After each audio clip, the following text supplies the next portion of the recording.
Introducing Pubcoin. Pubcoin is the rewards program for pub sports contributors. Regular chat contributors share their play of the day, POD, in the YouTube chat, including the phrase POD in their message. At the end of the week, the amount of units earned are converted into Pubcoins.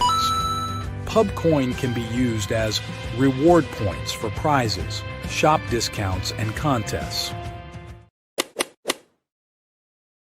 Hey, what's going on, y'all? It's Mills here, Pub Sports Radio. Do you guys want to challenge the personalities here at Pub Sports Radio? Do you guys think you're better than them at entering in your MMA predictions and picks? Would you want to get paid for it? $100? Here's how you do it, man. You sign up right here at the link below. It's just this easy. PubSportsRadio.com. Enter your email. Pick your weekly picks. That's it. Oh, and you get bonus points if you can predict how they're going to win in what round. Every single week, a new winner's getting crowned. So every Saturday on Pub Sports Radio. So come on and check us out. You can win $100 just for signing up. Only thing you need to do is see if you can beat us here at Pub Sports Radio by entering your UFC predictions and picks weekly. Do it. I dare you. See you guys soon.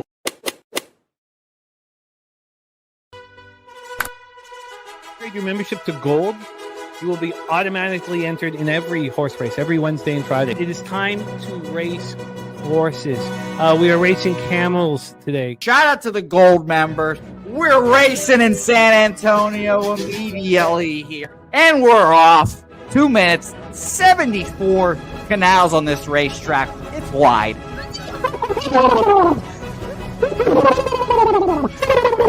We're racing in San Antonio. Matt Wally moving forwardly. Jeff Slaughter in the mix as well. And as is Randall Sheffield, who's put that beautiful nose out front. But it's actually real grass here, Jimmy. Maybe Kentucky bluegrass. Oldie, no! Here he goes. There he goes. Oldie in the lead now. K. Wolf falls back. The horses love it. Sometimes they stop and eat it on the way to the finish line. That's why your horses start so far in the back. Here. Oh, look at Nussflush Allen bursting out here. J-Dub in the mix. Rude Boy up here as well. Jimmy, take it away. There's Oldie. Oldie is moving to the front. We are past the halfway mark in our 2 mile. And there's Ricky Levy. Oh my goodness, he's in the mix here. Jimmy, take it home. This is our first dog race ever. 19 seconds left in the horse race here. It's Fernando Mendoza trying to find the wire. 14 seconds left. Can Fernando Mendoza take this home? Here comes Kenny Ken. Kenny Ken wants a piece of the pie. Put his schnoz up front. Keep Bobby, 9 seconds left. Can Donut Silks make a run? Can Res Mall make a run to be $50?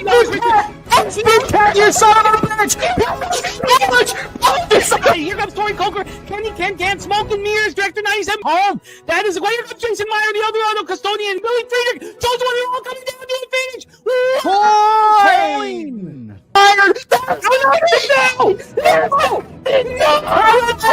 Nowhere! Oh no! Fanatical Jim!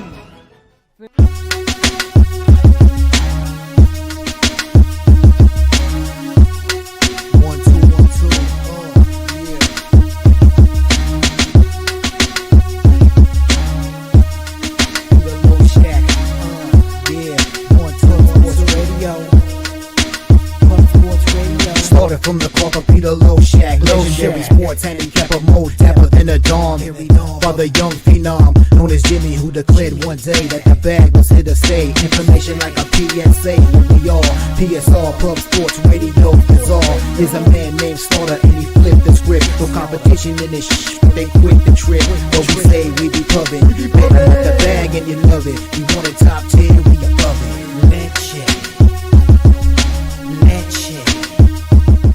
What up, cappers, gamblers, punters, hustlers, low baggers? Happy Friday, February 13th to all of you. Man, Higgsy gets me laughing, man. He gets me laughing. There is a pandemic right now with Twitter accounts being hacked. It says he keeps voting for Jose to win the big co-hosting gig in Europe. So now I'm getting several of these messages from people. Every time my heart sinks a little bit because I know that they're Twitter has been hacked. But don't vote. Don't vote for that. Coin telling us 2026 Olympic Games are 7-1 to the under 3 games thus far. And what are first period unders? And it's about to be 7-2. What are first period unders are hurting me, unfortunately. So very, very disappointing here. We have the flu going through the house right now. I have not been hit with it yet, but I fear it's lurking. It's lurking like a bookie you owe money to, lurking around corners, following your social media. So I do have the kids here solo. So I'm going to stay focused, but you may see me get irritated at times. That is what is going on. We have a great show for you guys, man. We have a great show for you guys. We have Olympic hockey off the hop. Look, I moved on the live under 9.5 as well when they tied it up at 3, but I've got France plus 3.5. You know, the doubling up on totals has not been working. The dogs have been paying out, not in every spot. And good thing that in this one I didn't take France first period plus a half, because here they are tied again. So we have Olympic hockey with the Goracle. That's how we're going to get started. Then we have 16 games in college basketball, and I love this. I love this. I got to sit with 16 games instead of 57 or 62. We have Justin Mcelvy and Time Sports joining us, and we have time to deep dive into these 16 games. The 4 spots I wanted to bet line wasn't, sort of moving against me, other than the Miami of Ohio spot, which so I've not moved on any of them. I've not moved on any of these games in college basketball. So I'm very excited to cap the whole card with you guys. But we are opening up with Olympic hockey first, and we're going to talk about the Saturday action as well. So Justin Wine do have probably at least 30 minutes probably before we get into college basketball. Coin in the house. We got Rez Mob. Steady mobbing, man. First half -3 for Rez Mob. He ain't a shook one, man. Let's get this all copied and pasted here for Rez Mob. Steady mobbing. We have, let me get this up here. Great to see all of you guys. Truth Teller in the house. Higgsy, Billy Friedrich, Harvard Moneyline, and Michigan State Moneyline. We do have the Goracle joining us for one game in college basketball as well. And it is the Michigan State whiskey game that he is moving on here. Turnsy says he's hammering the over 5.5 in the Canada game. Oh, Czechia scored to make it 4-3. Wow, that 9.5 now hanging perilously. That's a big goal. That hurts that. But now the 9.5 is at a much better vig. It's moving quick, though. People are betting it, but France going to pull their goalie soon. Czech should park the bus, but we shall see. I hope the plus 3.5 isn't in danger right now. Swiggy in the house. The Great, Ronnie Lofton, Los Chudy, Nick Archery ready to get to work. It's been forever. Great to see you, Nick, my man. Nasty Nate, 40 more days. 40 more days until Pubapalooza 5. 40 more. God, I'm pumped up, man. I need it.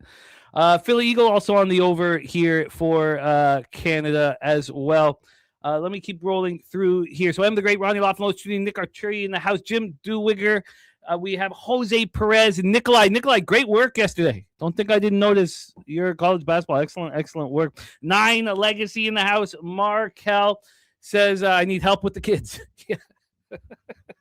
I know that feeling. And we have Mr. McKelvey saying, let's have a day. Great to see all of you guys. There's Spooner in the house. What did Spooner do on his 31st birthday on our show yesterday? 5-0 board sweepage from Morgan Spooner on his birthday. 5-0. Record looking very strong here on the show, and I love it. And we need it to balance. AOD in the house. Philly Eagle Flyer. Turnsies Rusty Kuntz We got to get that back. We have all the graphics for it. Rusty Kuntz play today is on the over in Canada, Switzerland here. I plan on being on the other side of it, but I'm nervous about it here. The Godfather in the house, Dizzy Donut, is also on the over 5.5 goals. Maple Bars play of the day. Nick, great to have you back in business, capping the card. And that says you got to get out of Canada, get sick maybe once a year in Rhode Island. Maybe it's the salt in the air. Well, I think that does help. I miss the ocean so much. I look, I don't want to live in Toronto. Toronto's been good to me. I've no, I went to university here and shit like that. It's always been good to me, but I don't want to live here. I don't want to live here, man. I do not want to live here. But also, Nate, you probably were getting sick more when you had, 5-year-old and an 8-year-old in the house. They are, spreading germs. Randy ready to get to work, says Grind Morning Fam. Ronnie Lofton ready to work, and Spooner's action is in. Oh, good. Cornell, George Mason, Quinnipiac, Sacred Heart, and Mount St. Mary's. I saw that line moving towards Quinnipiac. For whatever reason, that's the team I don't know why I think of you whenever I see Quinnipiac, but you are a believer in the Bobcats. Fucking Bobcats. Philly Eagle Flyer in that. It's great to see all of you guys. Kong's Clips. And Joseph Gomez got France plus 4.5 minus 143. That's a thing of beauty, Joseph. Kong, my man, congratulations on winning our confidence pool.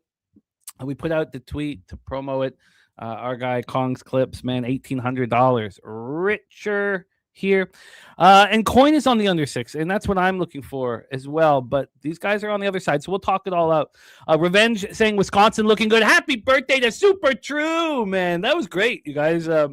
Birthday bets both cashed, NCAAB and the under in Sweden, Finland, which didn't look great because I lost the first period under. But we got there. And look at that! Look at this! This is now, like, I don't want to get too excited about this, but I'm telling you, man. Oh, and we got the perfect parking lot right across the street. Or you could park the RV at Southtown 101 in the back. We got it all set up, but these are the kind of comments that, man, just make me so excited, dude. If Ronnie Lofton strolled off his RV into the Southtown 101, I mean, I don't think heaven will be that good, man. Look, I don't believe in heaven and hell. I just think it goes dark. But for those of you that do, I think Southtown 101 is better. I think you walk in to Southtown 101 for your first time, and all these cappers you've been capping with every day are there, and it's like you've known them for 20 years. Look, I think it's better. Yes, Kong, payouts are today.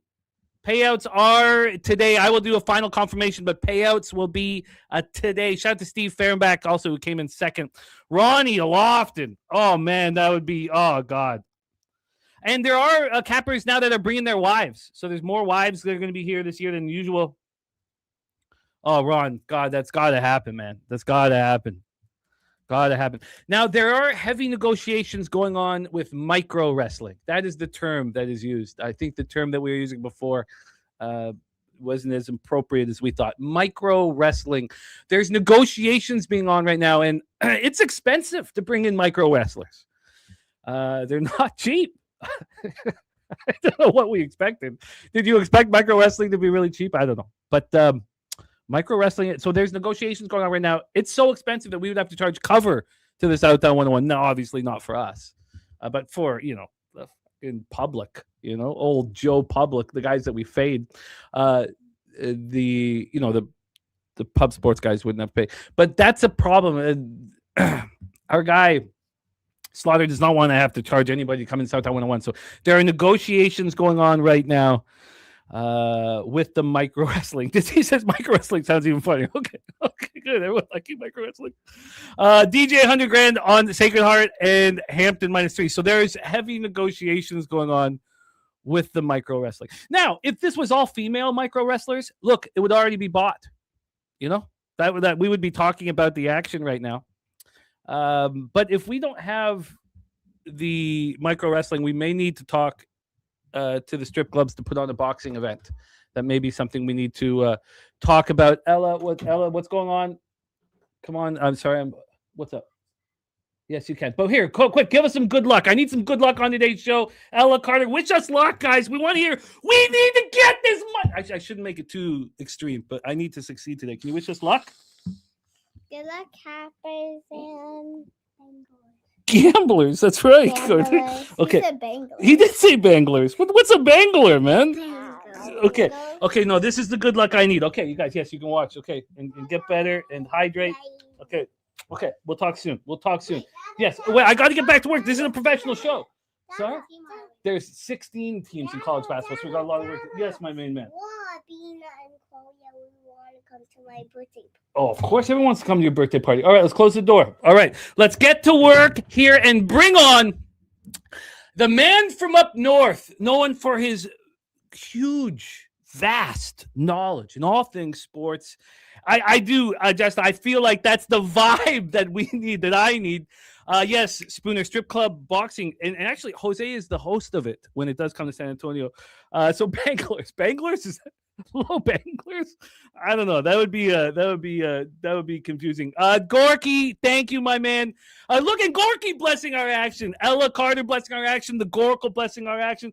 The Godfather says, I plan to drive my fifth wheel down and stay somewhere close. Should be a blast. Yes, Godfather. And remember, anyone who's going to come down, which we're so pumped up for, remember, it's Airbnbs. Don't get hotels. You get a $100 Airbnb by the Southtown 101. Within walking distance, Southtown 101. Perfecto. Let's bring on our guy to cap Olympic hockey. His first Olympic action is on deck here. He's been watching, studying, and it's time to get paid. Now, I don't know why Corky was timed out by Nasty Nate for 1.8 thousand seconds. Nate, I mean, all he's done here is just what? I don't know what's going on. He was shouting out my children, Nate. Nate. So let's see if we can get him back. Let's get Gorky back here. Let's get Gorky back. Please welcome from the north the Goracle in the house. Gorky, how are you? I'm timed out. Yes, No. you've been timed out by Nasty Nate. What the fuck? Okay, it's okay. It's Wait. This is only a rite of passage. Only the greats get timed out.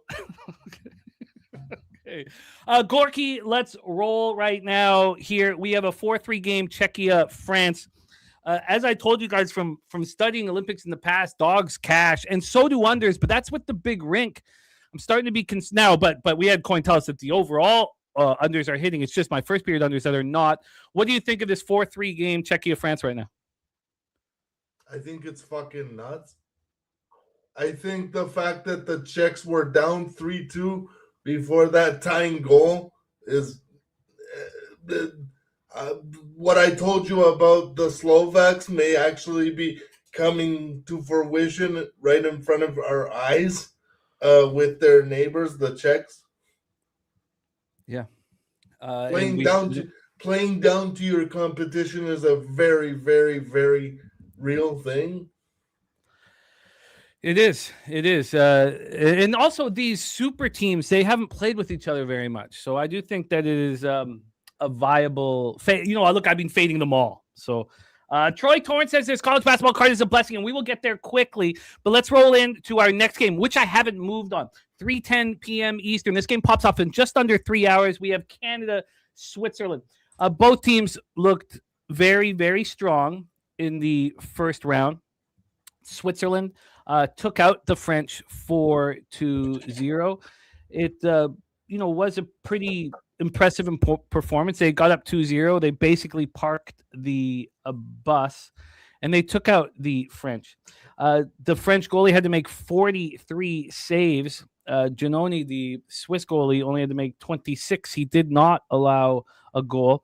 JJ Moser and Roman Yossi looked very, very good on defense. Timo Meyer looked, incredible with 2 goals himself, playing with Fiala. They also have Pius Suter and Nico Hischier also on that top line, but Pius Suter is a defensive specialist and a face-off winner. So that is France 4-0 victory. The victory for Canada, you heard the Czechs saying all these great things about Canada, how tough they are and how talented they are. And, Canada did open the tournament as minus money to win it all. The issue here that was talked about from a lot of people was that Canada only outshot them 36-26. That goal with 6 seconds left in the first period by Macklin Celebrini cost me, legit money, which was bothersome. So no worries. We have an apology. My fault, says Nasty Nate. Gorky, I've never heard him say that before. But wait, I don't understand how long. It was just a pocket. His pocket banned you, man. It's Nasty Pockets with Nasty Nate. Don't worry, you won't be banned. You'll be back in business. Don't worry. How long am I actually banned for? Like 7 days? 1,800 seconds. So not long. How much? Some 30 minutes. 30 minutes, Gorky. Some math major figure that out. I'm not a math major, but that took about 2 seconds. All right, so let's roll here. We have Canada minus 2.5 and minus 154. As I told you guys, I have been taking pictures.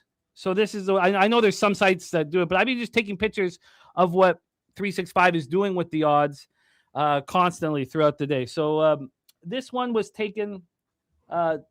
This one was taken at 1 a.m. here. So 11 hours ago. Canada was minus 2.5 and minus 143. Now they're minus 2.5 at minus 154. Yeah. The over was minus 143. The over now is minus 150. So not a ton of movement in the last 12 hours here for Canada. Switzerland. The first period under, which I cashed in Canada Czech, which I'm hesitant to bet here, is under 1.5 minus 112. So, and the Swiss are a very tight defensive group. Gorky, take it away. You're playing. We have Rusty Kuntz play today on the over 5.5. We have Dizzy Donuts, Maple Bars play today with the over 5.5 plus Michigan State minus 2.5. We know this. Mm-hmm. Nobody except for America wants to get into a offensive firefight with Canada. So they are going to park the bus. Will that be enough to get them there? Take it away for us, Gorky. Canada, Switzerland. I expect this game to be kind of a goal fest because not only because Canada is good, but because the Swiss are also a capable side.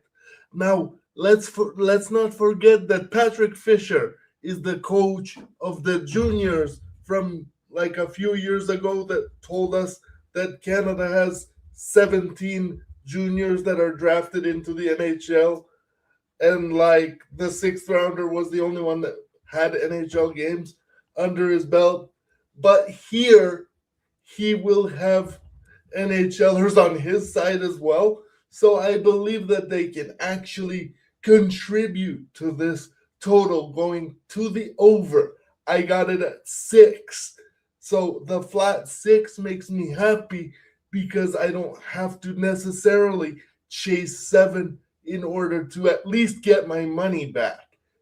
Given if, Germany is able to come through tomorrow morning, that's my parlay at plus 144. Germany money line and Canada, Switzerland over 6.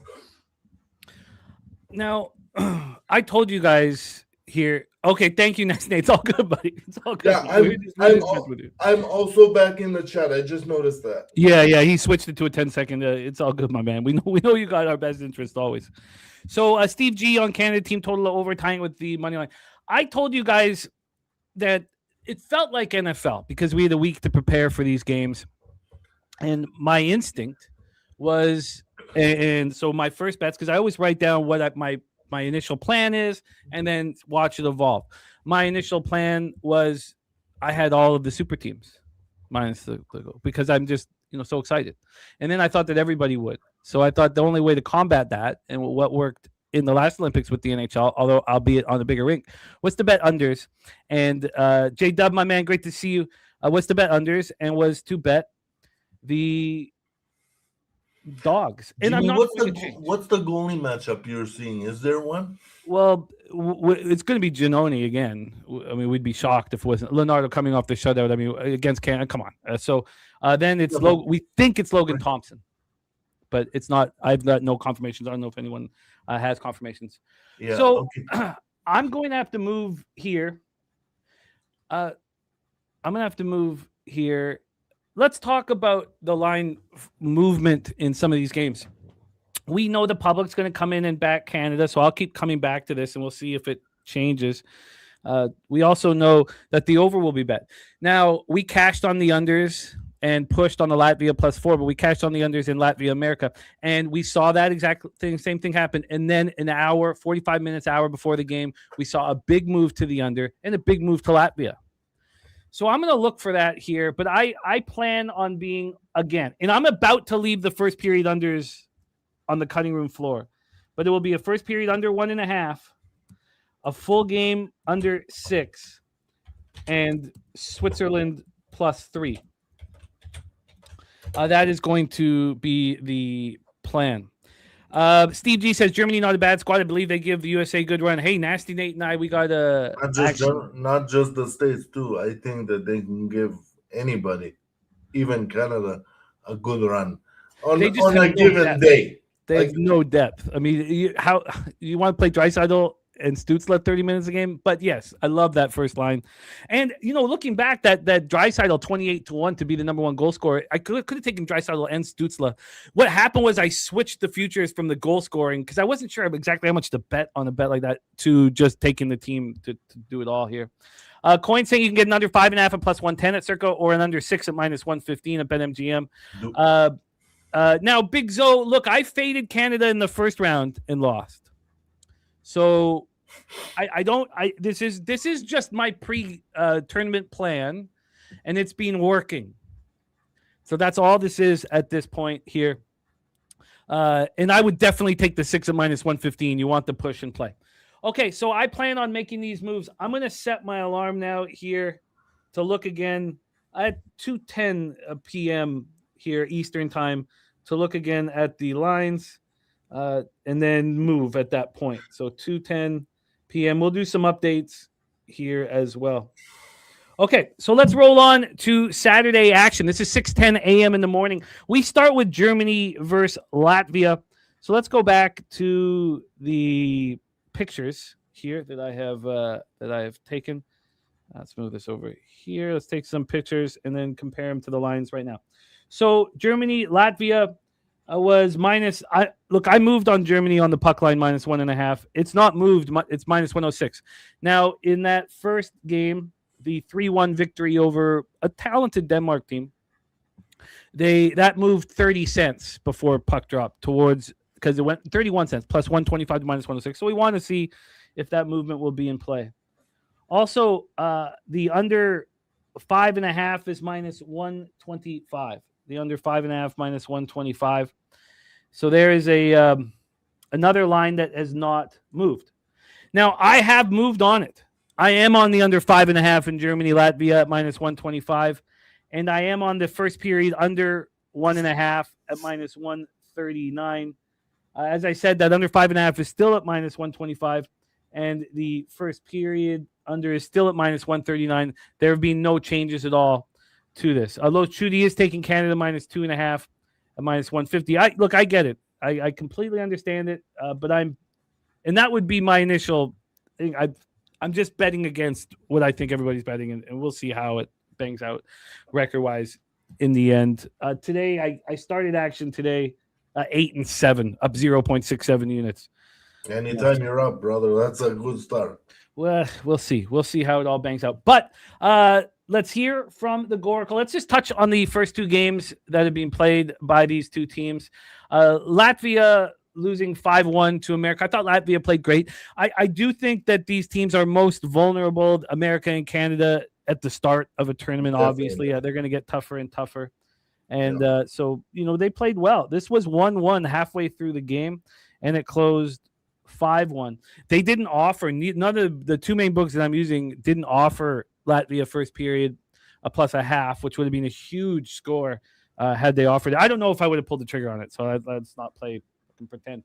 So Latvia, I thought, looked good. 5-1 loss, 1-1 through 30 minutes of play against a very talented American squad. They got 18 shots on Connor Hellebuck, and the Americans got 38 on Shilovs and Merzlikins. So again, Canada, America weren't dominant in the shot department, but they were not allowing many opportunities, I think, is the big part. And then Germany looked very strong.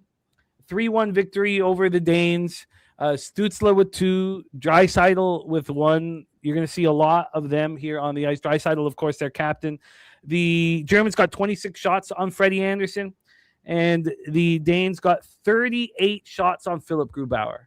38. I said going in that I think Philip Grubauer is the hottest goalie coming into the tournament. I can't believe I said that, but I do believe he's just turned it around this year. And he looked excellent. But that almost made me not bet the puck line, the fact that they had allowed 38 shots to the Danes. Steve G also on the Germany-Latvia under. Take it away for us here, my friend. Your thoughts on 6:10 a.m. action tomorrow morning. Well, I'm on Germany. I'm on Germany because I feel like they have advantages all over the ice, including defense with Mo Seider, probably a top 5 defenseman, for the next 10 years in the NHL, maybe more. Draisaitl, there's nothing to be said for that guy that hasn't been said already. He's probably the MVP of this tournament. If Germany, is able to get to the semifinals, he's the reason they do. I don't know. I think right now I would take Germany over a lot of teams. Like, I would maybe consider taking them over a team like Finland, to be honest with you. Oh, yeah. Yeah, I think Germany is going to become more and more appealing as the tournament goes on, especially as dogs. Yeah. Like, I'm not ready to move on Sunday action yet, but, heading into next week, I think Germany is going to be a play once or twice. Now, I don't know if they're going to win or lose in those spots, like against the bigger teams, but I'm going to give myself a shot. And hopefully, my gut feeling is right. You say that you don't play your gut feeling. My gut feeling hasn't let me down yet. My mind has let me down over my gut. If I feel something, I should move on it. The first thing I do is I should move on it and not overthink it, I find. Yeah, I mean, everybody has a different way of getting to the bag. So if that works for you, take it away.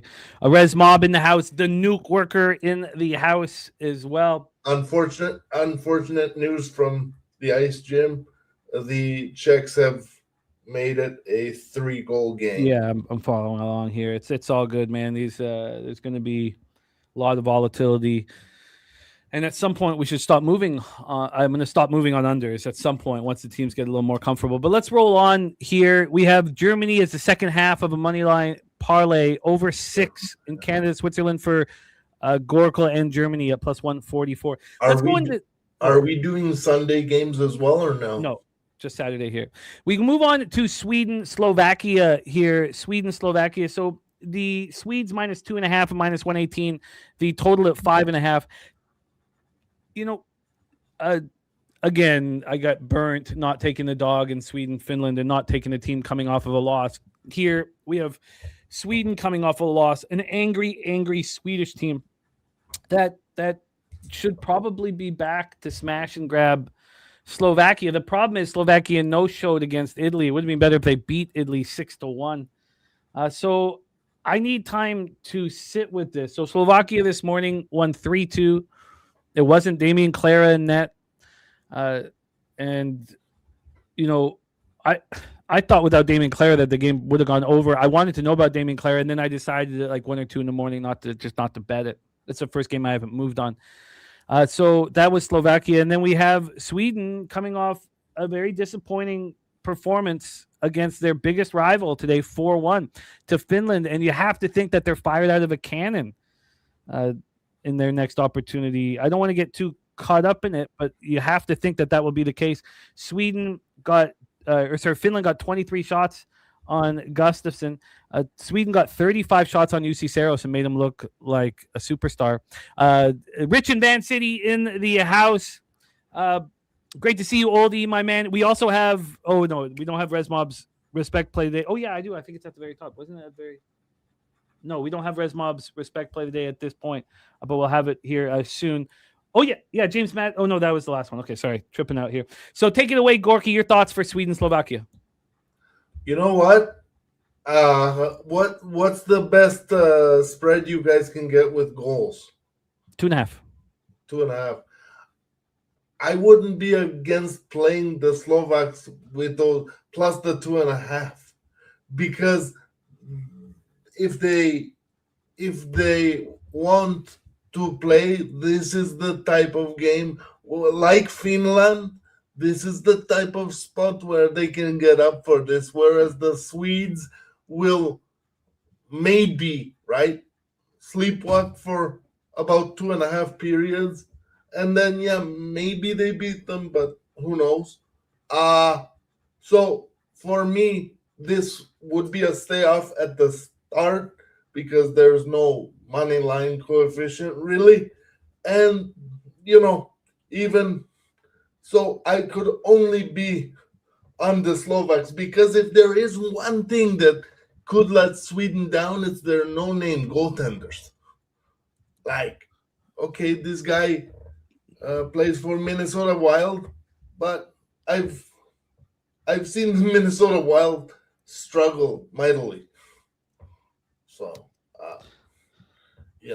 Yeah, that's an interesting take. And also, Hlavai is also a Minnesota draft pick. He plays for the Iowa Wild. Yeah. So they're teammates. They're teammates. It's just, like if we're talking about, goaltenders, I mean, Slovakia, I know you talk about Hlavai, but Skorvanik. I mean, these. If you want no-name goaltenders, go to Slovakia's. Yeah, that's true, but they tend to. Well, he stood on his head once. What's to tell you he's not going to do it again? Just calling. I'm just surprised to hear Gustafsson and Wallstedt called, no-name goaltenders. It's a surprise to me when there are no-name goaltenders on Slovakia. So I feel different about the Sweden goaltending. I think Sweden's shot out of a cannon here. Resmob, I got your Michigan State action here, but in saying that, actually, there's nothing more to. I think that at this point now, that I should really focus on the teams that are coming off of losses and everything is on the line, and so I think at this point, and I need more time with it, but I do think at this point that Sweden will be my first favorite that I back here. If Sweden wasn't coming off of a 4-1 loss to Finland, I don't know if I would be thinking the same thing. But at this point, I'm probably going to move on Sweden here. That was an ass beating, Jimmy. Like, it wasn't even close. Which is perfect, right? That's exactly what I want to back a team after. Let's roll on to 10:40 a.m. action. Tomorrow, Saturday morning, Finland, Italy is the situation. Finland coming off of a win. We don't know. I guess I will now get more information on what's going on with Damien Clara. Whether, because I thought it was cramps. Some sites said it was cramps. Others said it's groin injury. I don't know if anybody in the chat knows. I have lower body. Yeah, definitely lower body. But I need to know whether it was cramps and they didn't want it going right back in. I feel like it's an injury. They wouldn't post cramps. Yeah, that's very possible. 3 sites have said cramps, and they didn't want him to go back-to-back here, and that they thought that the opportunity to win, was to have a healthy, rested Clara. But again, I don't know what to believe from these sites that we are looking at. Steve G says Italy is legit. I like it plus 1.5 here. I'm interested to see what Finland does after this victory. Right now, Finland's just too big of a favorite. I mean, you could get a plus line or a pick'em line on Italy plus 4. This total is a 6.5 for Finland, Italy. Tell us your thoughts here, Gorky. What do you want me to say? I think Finland picks their number, but another big favorite against a home team in this case, they could overlook this spot easily. They already have their win for the next round. You kind of carry momentum, but I can only be on Finland minus all the goals if I have to be. I think that they play well here, and it's not a letdown spot. I will post if I play some combination of something. Looking forward to it. Looking forward to this. But my official action for now is the parlay that's going to be today and tomorrow. Our final spot on the board is the Americans versus Denmark. The Americans will just get better as the tournament goes on. We know that there is possible letdown spots in the quarterfinals, when you're rolling. Oh, yeah. And we've seen that historically, but America will just get better. We talked about what the Danes did to Germany, putting up, 38 shots on goal in that game right now. Oh, by the way, so as I thought would happen, there's now been a 12-cent move towards Canada. A 12-cent move towards Canada, and the over 5.5 is now minus 150. So if you are on Canada or America ever in this tournament, you have to bet it as soon as the line comes out against weak opposition. You can't wait. I bet everything the minute the line comes out, anyways. Yeah, I don't think that's a responsible way of handling all action, but Yeah, I that's do true. think that with favorites here in USA, Canada, it is. USA right now minus 3.5, minus 143. So the Denmark plus 4 is available now, but will be available at a better price soon. And I'm interested in it. The 6.5, the under 6.5 is minus 118. I'm also interested in that as well. This is our final game before we get into college basketball. Gorky, talk to us about USA versus Denmark. Another spot where I think the states can pick their number. I would say save your money for the quarterfinals, for the games that are actually elimination games, and then play some real hockey with reason to play, and guys. But everybody goes through to the next round, and that's how the Olympics is set, unfortunately. I still think the fact that this is the Olympics, that these games are really important and played that way. No, every game does matter, but do they always go 150%? You would hope so, and I think so because it's hockey. But I think it depends on the opposition. But I hear that here. The question, of course, with any team facing the Americans is, do you have the defense?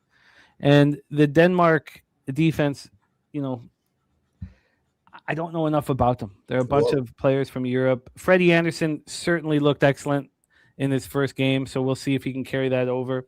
Nukeworker says, why is the USA only 3.5? I don't. Because they're respecting the Danish goaltending duo. I mean, I don't think it should be more than that.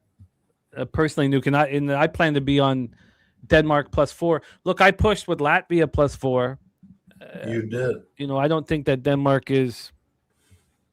I mean, if Denmark and Latvia played, I could very easily be on Denmark. I would need to study it more, but so for me, it will be Denmark in the under there. It looks like I've got to study the Finland-Italy spot longer.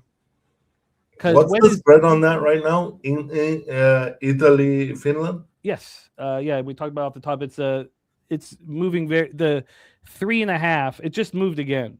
It's 3.5. Finland minus 3.5 is minus 200. So now you can get the 4 for Italy at plus money or with no vig. Again, not all books are going to give you alt lines, but they're very important in the Olympics. Look, my hesitancy is not about not putting myself out there to win. My hesitancy is to give something at like a minus 200. Like, what are you actually gaining from that? You can only put yourself in a lose situation if you play a minus 200 and it doesn't come through. You look like an asshole. Or you could just take the alt line. So here in that one, the minus 200. We'll move on to college basketball now, but let's just grab this. here very quickly. No outlines yet for Finland, Italy, so we'll have to wait on that. But I hear what you're saying for sure. Steve G looking at Eller's point. So I am going to wait another hour and 15 minutes here to see what happens with this line. But I expect to be on the Swiss. So it will be the first period under 1.5, the full game under 6, and the Swiss +3. Jimmy, I just want to say, yeah, I've been watching Steve G's comments in the chat a little bit. Really, really sharp hockey mind, that guy. Yeah, he's a hell of a capper. We are very fortunate to cap with him, as we are with you, Gorky, my friend. Gorky, I'm going to pop your X handle here in the chat. Gorky's first official action of the Olympics, the over 6 in Canada, in the Canadian-Switzerland game, and tying it with Germany moneyline. And Gorky will be back for the breakdown of Wisconsin, Michigan State. Gorky, thank you for your time, my man. Any last words for the cappers supporting the show? Yeah, do you know roughly what time, Jimmy? Because I want to be on time. Sure. Let's see. It's game 1, 2, 6, 9. So an hour or so? 11. I would say 2 p.m. Okay, fine. Perfect. All right. Much love, Gorky. And we will talk soon, my man. There he is, the Northern Goracle in the house. All right, it's time to talk college basketball here on Pub Sports Radio. 16 games for us to break down. There's Dabby Cab in the house, Chris Warren. Great to see all of you guys. Thank you for joining us. We got LALV with action here as well. Gregorio, my West Coast bets let me down. I started the day 7-3, and I was so pumped up, but another day of battle here right now. We've just a man for battle. Please welcome from Los Angeles, California.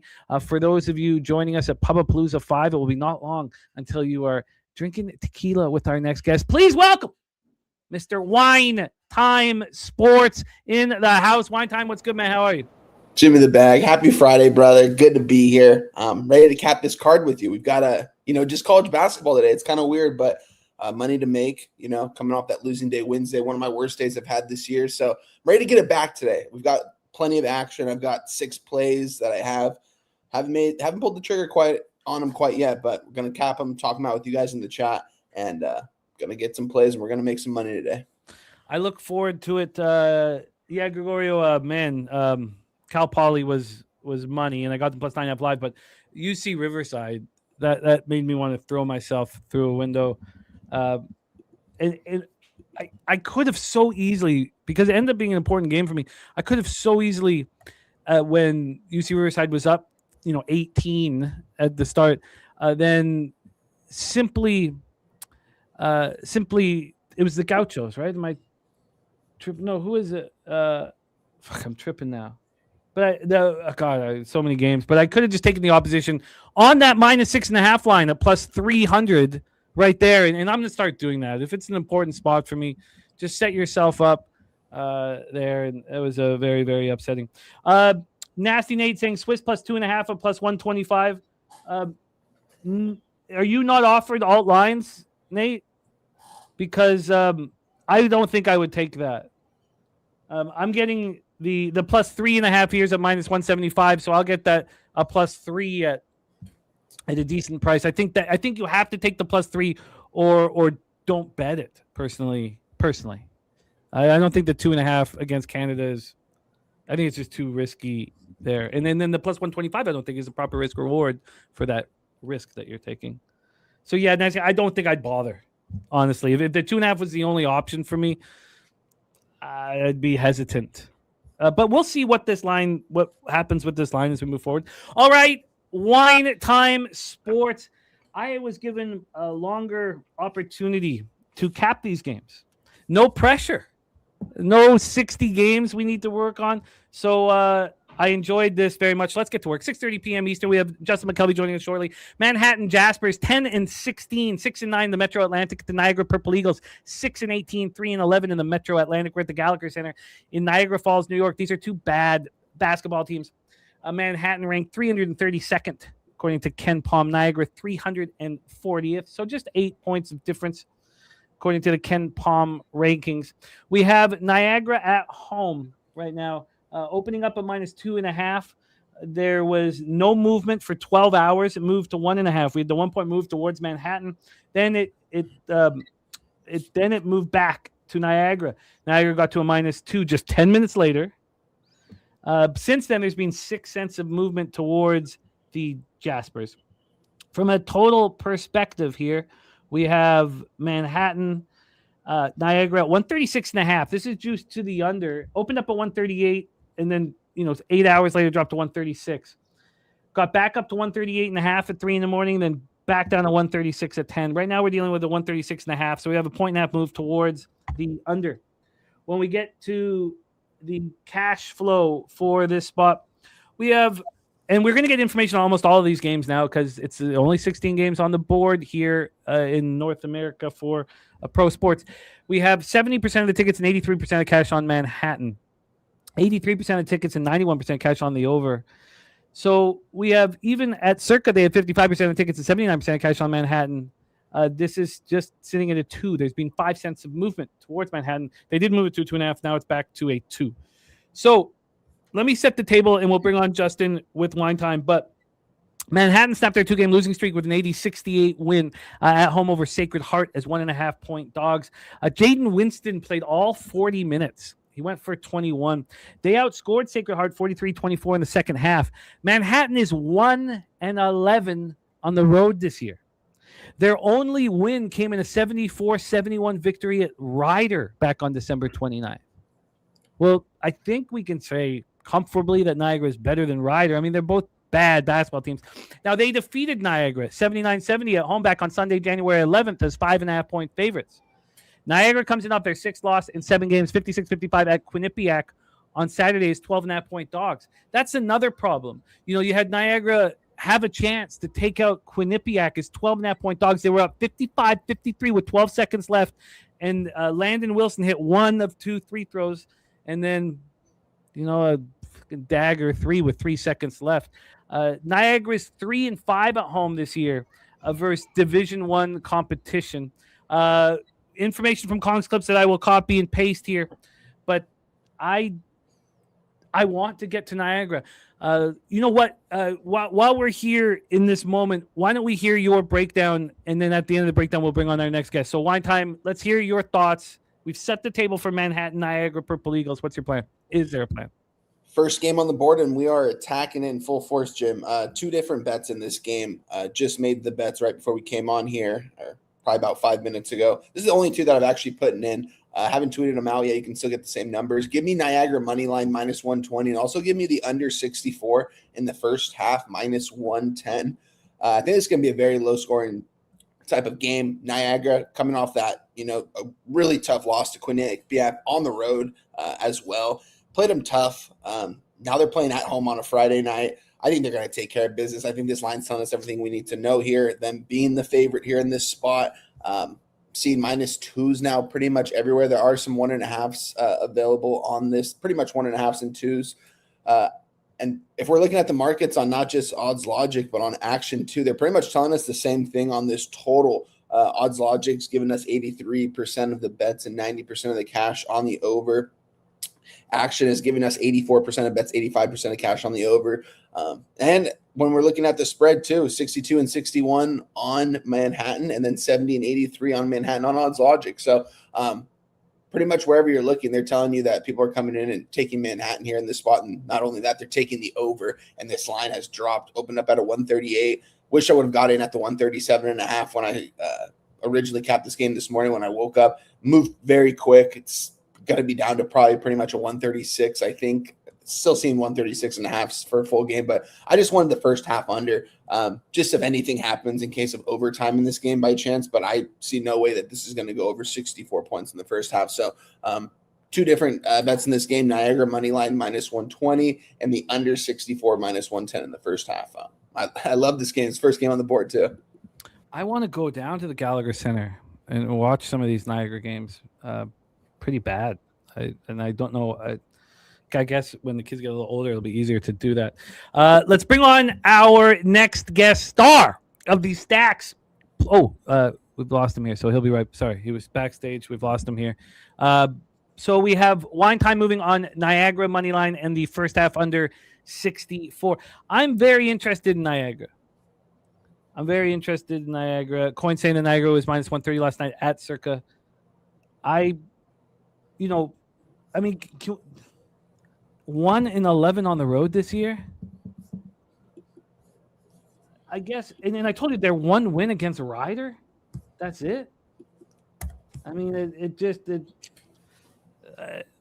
I know Niagara is terrible, but I do find it appealing right now. So Coin's saying that was a minus 130 money line last night here for Niagara. Let's see. Right now, it's still just sitting here at minus 130. So not much. No, I apologize, Jim. I bought it's a -1 at minus 120. Apologies. Oh, no worries. Niagara -1 and minus 120. All right. Ronnie Loft says that he was leading full game under, but he's fixing to rock here with wine time on the under 64 and a half. Let's roll on to our next spot on the board. George Mason at George Washington with the Charles E. Smith Center, Washington, D.C. George Mason, 21-4, 9-3 in the A10. George Washington, 14-11, 5-7 in the A10. I mean, George Mason's only lost 4 times all year. 2 of them come in the last 3 games. These teams are ranked very closely here in KenPom. George Mason, 84th. George Washington, 82nd. Let's get into the line history here for this spot. We have a total of 149.5. So there's been no movement on the – well, there has been movement. Opened up at 149.5, dropped to 148, got up to 150, and now we're just right back from where we started at the 149 and a half. And when we get into the spread here for this one, we have here we go. From a spread perspective, we have George Washington minus 2.5. Opened up at 3.5. 31 minutes later, moved to a 2.5. Got back to a 3 at 7:45 in the morning, and then back to a 2.5. And we also have here our guy, Ronnie Crawford. Our guy, Ronnie Crawford, the star of the spreadsheet play of the day. If you're listening at work right now in headphones, you might want to turn it down a little bit. Ronnie Crawford, spreadsheet play of the day, is backing George Washington here, -2. Shout out to our friend Ron Crawford. Ron Crawford!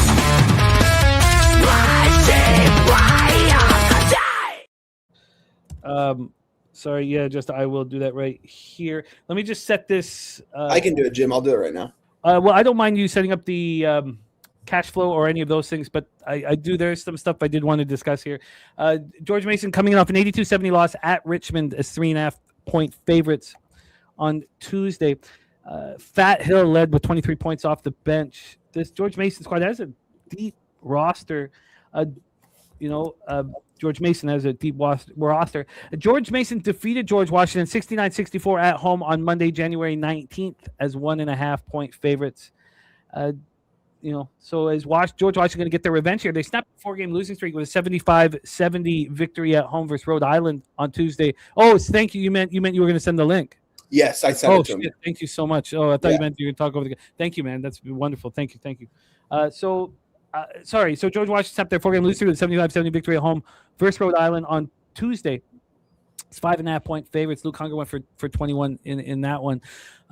So here's game 2 on our board. We also have the Goracle in the house with EuroLeague action. EuroLeague action for our guy, the Goracle here. Thank you for sharing that with us. Spooner said, I went back and forth with this game. Last night I expected to be on Washington after Mason money moved the line. It never happened. I ended up moving on George Mason plus 2.5. They are dealing with an injury. Nuke Worker, you're talking about the first game there, I believe, Nuke, saying that the wrong team is favored. No, I cannot completely understand wanting the Jaspers over the Purple Eagles, Nuke. I couldn't get past that one victory for Manhattan was at Ryder, and I assume that Niagara would be tougher to beat. Let's bring on here for our next guest. We will talk George Mason, George Washington. Then we'll go back to Manhattan, Niagara, and see if there's any action there. So, Jose, if you still have that graphic, keep it around because we're going to want it again to hear what Justin's up to. Please welcome star of the Stacks play of the day our guy Justin McKelvey in the house. Stacks, stacks, stacks, stacks, stacks, stacks, stacks, stacks, stacks, stacks, stacks, stacks, stacks, stacks. Stacks, Justin, my man, how are you? A little frustrated, but I'm here now. Getting a new phone and Twitter and passwords and doing all that all over. I don't know how to do computers and new phones, but we're here now. And I don't have no action in the first game. Okay, cool. Well, it's great to have you here now. So take a load off, relax, my friend. Come on, Weinstein. Yeah, sorry. Oh, Let's go. Cheers. And I'm going to have to fix this non-boozing situation. I need to fix this here. So we have George Mason plus 2.5 here from the Godfather. He said George Mason has a better defensive baseline, is less dependent on volatile three-point volume, plus George Washington has real injury uncertainty. A lot of people saying that the wrong team is favored here, but George Washington is ranked higher according to Ken Palm. So let's roll Wine Time Sports. Let's give Stacks a second to get all comfortable. Wine Time, your plan for George Mason, George Washington. Yeah, did Spoon say that there was an injury for George Mason in this game? Yeah, and I'll pull up the injury report. I have it right here. Sorry, let me grab it. Yes, they are dealing with something. So let me pull it up, and we will. You're good. That's probably a reason why I think George Washington is the favorite here, and they're at home. I don't know if George Mason's going to have anyone for this guy, Rafi Castro, though, the big man for George Washington, averaging 16 points a game, 9 rebounds, really got the offensive rebounds as well from the games I've seen him play. I didn't move on this game, but I feel like George Washington is the spot. But at the same time, George Mason's probably going to be a tournament team when it's all said and done if they keep playing the way they do. And I don't know. This is just – I feel like this line is set exactly where it should be. 64% of bets and 77% of cash right now is on George Washington. And the line, moved towards George Mason a little bit. So I don't know. It's a difficult spot here. I think you could probably look at some Castro props here. Maybe his rebounds and points. Maybe you want to Castro is the questionable. Oh, wow. He is it is Castro that is questionable. Oh, well, that's the best player on George Washington. So that's a big time player. I'm going to assume he's going to play. That's why they're still the favorite. I would think they're going to be probably a 1.5 if he gets ruled out. But that's why I'm not touching this game. Fun game right here. This is going to be a really good game on a Friday night between these two squads. I didn't want to have anything to do with it. So I stayed off this game, but this will be a good game. Let's hear from our guy Stacks. We have Patriots Revolutionaries. Take it away, George Mason, George Washington. Yeah, this is a very interesting game. And I want to say I was on Mason when they was at home. I want to say they was like plus 1.5 when they met earlier. I could be mistaken, but I'm pretty sure. And I don't think the wrong team is favored. I think the right team is favored here. And I watched the game, like the whole entire game, because everyone was against me and George Mason. And I like this Mason team. But it was a close game up until like it got away from Washington, like towards the end of the second period, like late. I want to say they won by like 5. So talking about Mason, but I like Washington here, and the reason why Spoon made me a little nervous, but I feel like if Spoon knows that, I didn't know that until I heard Spoon say it, but I feel like if Spoon knows it, the books know it, and this line has not moved. So whether they're waiting on him or not, and on another game we're gonna come to later, the line moved on me and I didn't post it. So this is going to be, I'll give you the other one when we get there. This is going to be part 1 of two-leg parlay, 2-leg money line parlay. So Castro has been out since 18 rebounds against the top team in the conference, St. Louis, at St. Louis. That, George Washington lost that game by 3 points. I mean, this guy was just rolling. He had double-doubles in every single game except for one over that stanza, the Richmond game. So that was his last game. Now, it's possible that he comes back. He's a senior. He's a big, big part of this team. But let's just go over the games that he hasn't played in, and then we'll just move on past it. So here we go. So let's go to this full schedule quickly here. So Castro left after that impressive performance, St. Louis. They came back in their first game without him. They lost by 14 at home to Fordham.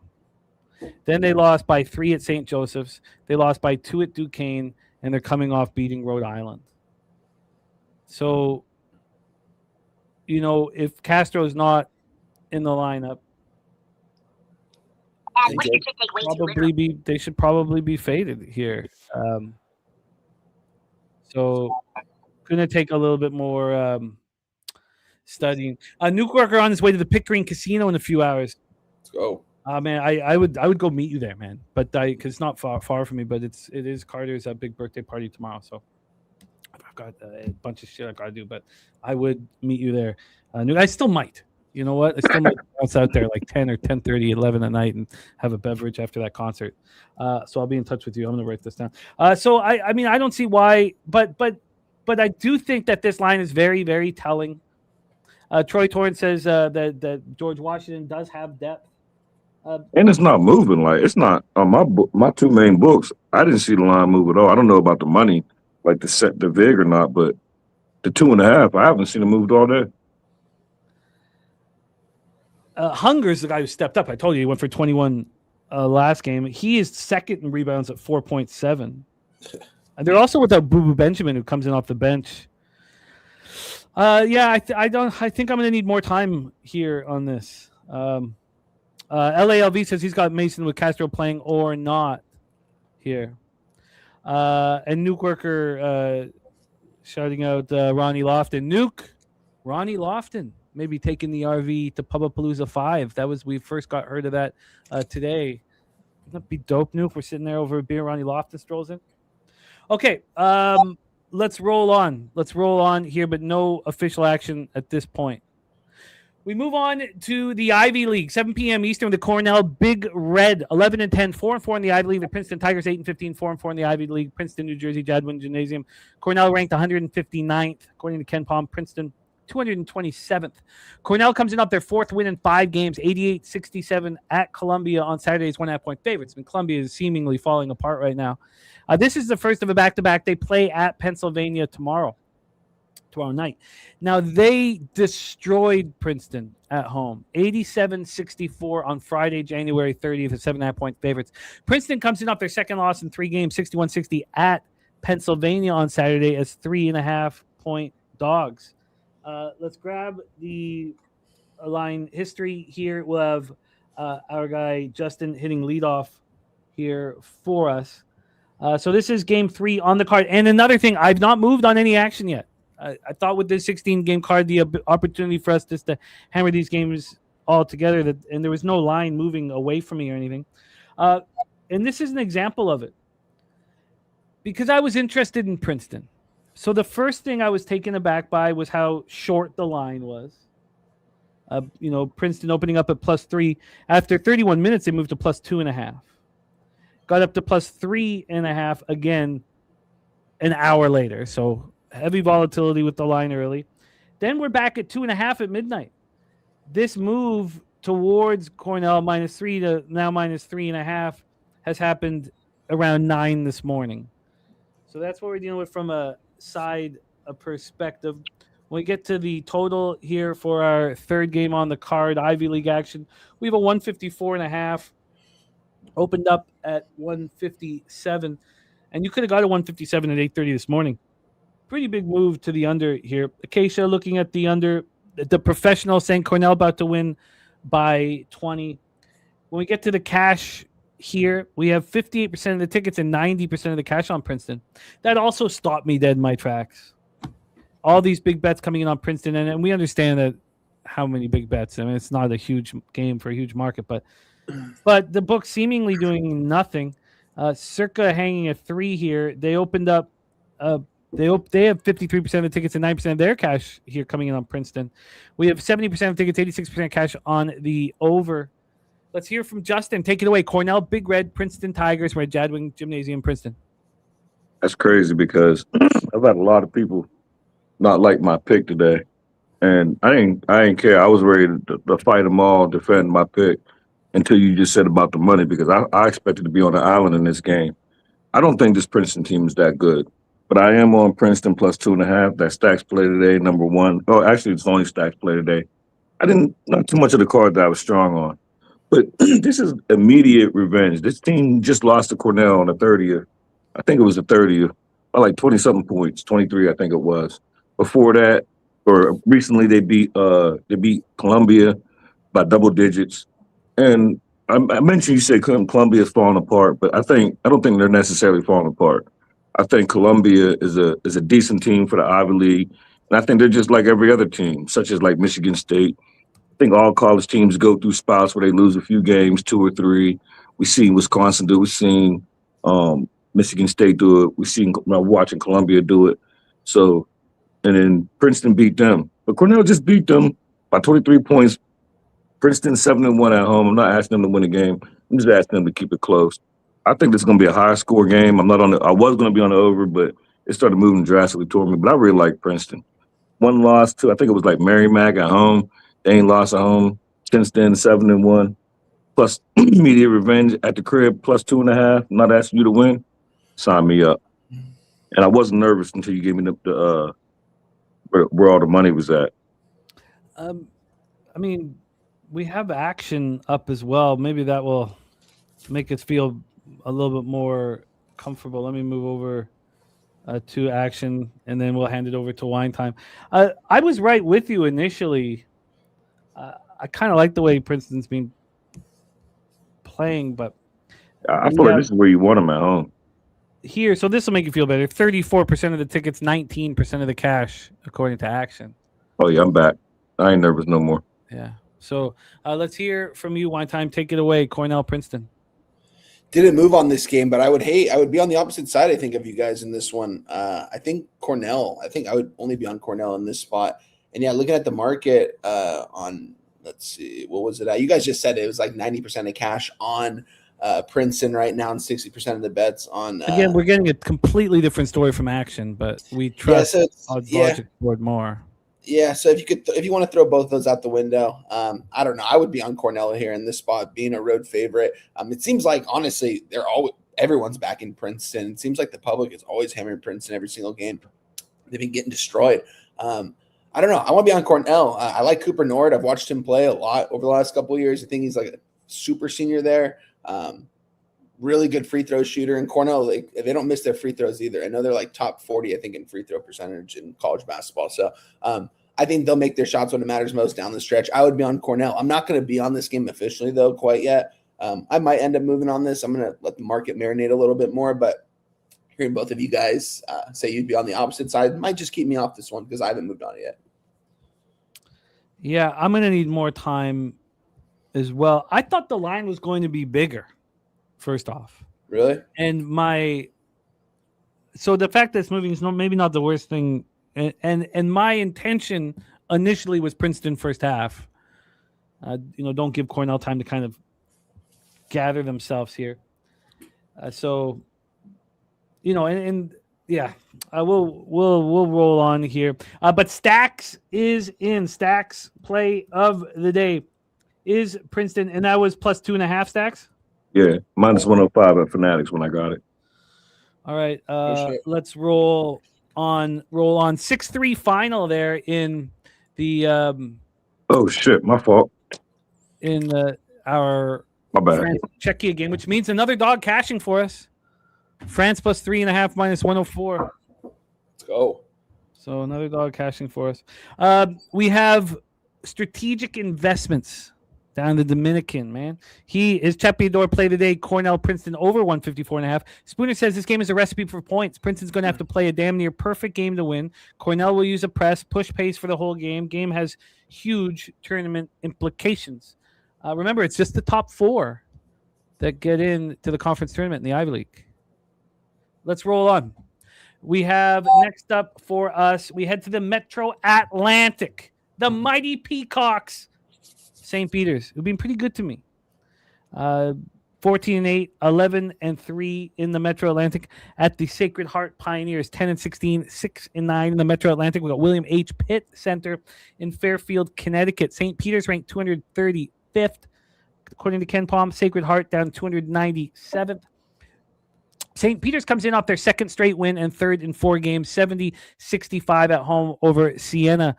On Saturday's 1.5-point dogs, I was on them there. I loved it. Bryce Eaton went for 22. This is a team that's 3-7 on the road this year. 3-7 on the road. This is their only meeting with Sacred Heart this year. Sacred Heart comes in off their third straight loss, an 80-68 setback at Manhattan as 1.5-point favorites on Saturday. Anquan Hill went for 30-10. The Sacred Heart team just doesn't have depth. I should go through all of their games to see what happens to them in the second half. But here they were outscored 43-24. Now, look, it's in Manhattan, the game, and so maybe, but it's just Anquan Hill, Jan Farrell, and Jaden Slaughter. And Slaughter comes in off the bench. So he's their one guy off the bench, basically. But they scored 58 of their 68 points, those 3 guys. I mean, that's going to hurt you in the long run. They don't shoot the ball very well, 39% from the field and 27% from 3. They're 4-5 at home this year, William H. Pitt Center. Let's get into the line history here. Have Wine Time hit leadoff. This total is down to a 147. Opened up a 148 at the pick'em. Now it's 147 juice to the over. Let's call it a 3/4 point move, not a full point move. And then when we get here to the cash flow, we have St. Peter's opening up at -1.5. They're now -2 at -115. 3-7 on the road this year. This is a tricky one. Wine Time, Metro Atlantic action for us. Peacocks Pioneers. Take it away. Yeah, I'm on Sacred Heart here, guys. I'm on the money line. I'm taking the money line plus 115. This is simply me just kind of fading a super public spot. I mean, I think it's quite easy to take St. Peter's in the spot, being a small favorite. Action and Odds Logic are both telling us the same story. Pretty much the public's coming in, taking St. Peter's, as they probably should here in this spot. I'm going to be on the opposite side. It's just a simple fade of the public here and seeing it. I'm going to back a team that's lost their last 3 games, playing at home on a Friday night here against a good St. Peter's team, and St. Peter's had a good season. I'm on Sacred Heart here, money line plus 115. I love this spot. Just a simple fade of the public and being on a team that's lost their last 3 games. And you're with Spooner. Spooner, Sacred Heart money line as well. Spooner also with George Mason and Cornell. We'll talk about his other 2 spots on the court coming off perfection yesterday. So we have Sacred Heart plus 115 here for our guy Wine Time Sports. Let's hear from Justin. Justin, take it away. Yeah, I'm I ain't gonna make it official, but I'm gonna add it too. Me and Wine Time was talking about this game earlier, and the funny thing is, when I capped it, the cap told me St. Peter's, but the line and everything else told me Sacred Heart. And then it was 2.5, I want to say, or 2. I swear I seen a 2.5 with Sacred Heart. And all day I wanted to get the Sacred Heart, Then I seen Spoon was on there, her Wine Time was on there. And I'm like, it seemed like a party, because when I seen 1.5, it seemed like the line is off. Like, there's no way it should be, in my opinion, I feel like St. Peter's should be more of a favorite than 1.5, 2.5, whatever I opened at least like a 3.5, maybe a 4. Sacred Heart's really not that good, so I feel like this line is telling me that. But I didn't move on it yet, and I'm gonna move on it after the show. I'm gonna join the fellas and jump on Sacred Heart. And yes, Spooner did send me a message when Eaton hurt his ankle here. He's not on the injury report. Sorry, who was that? Eaton there.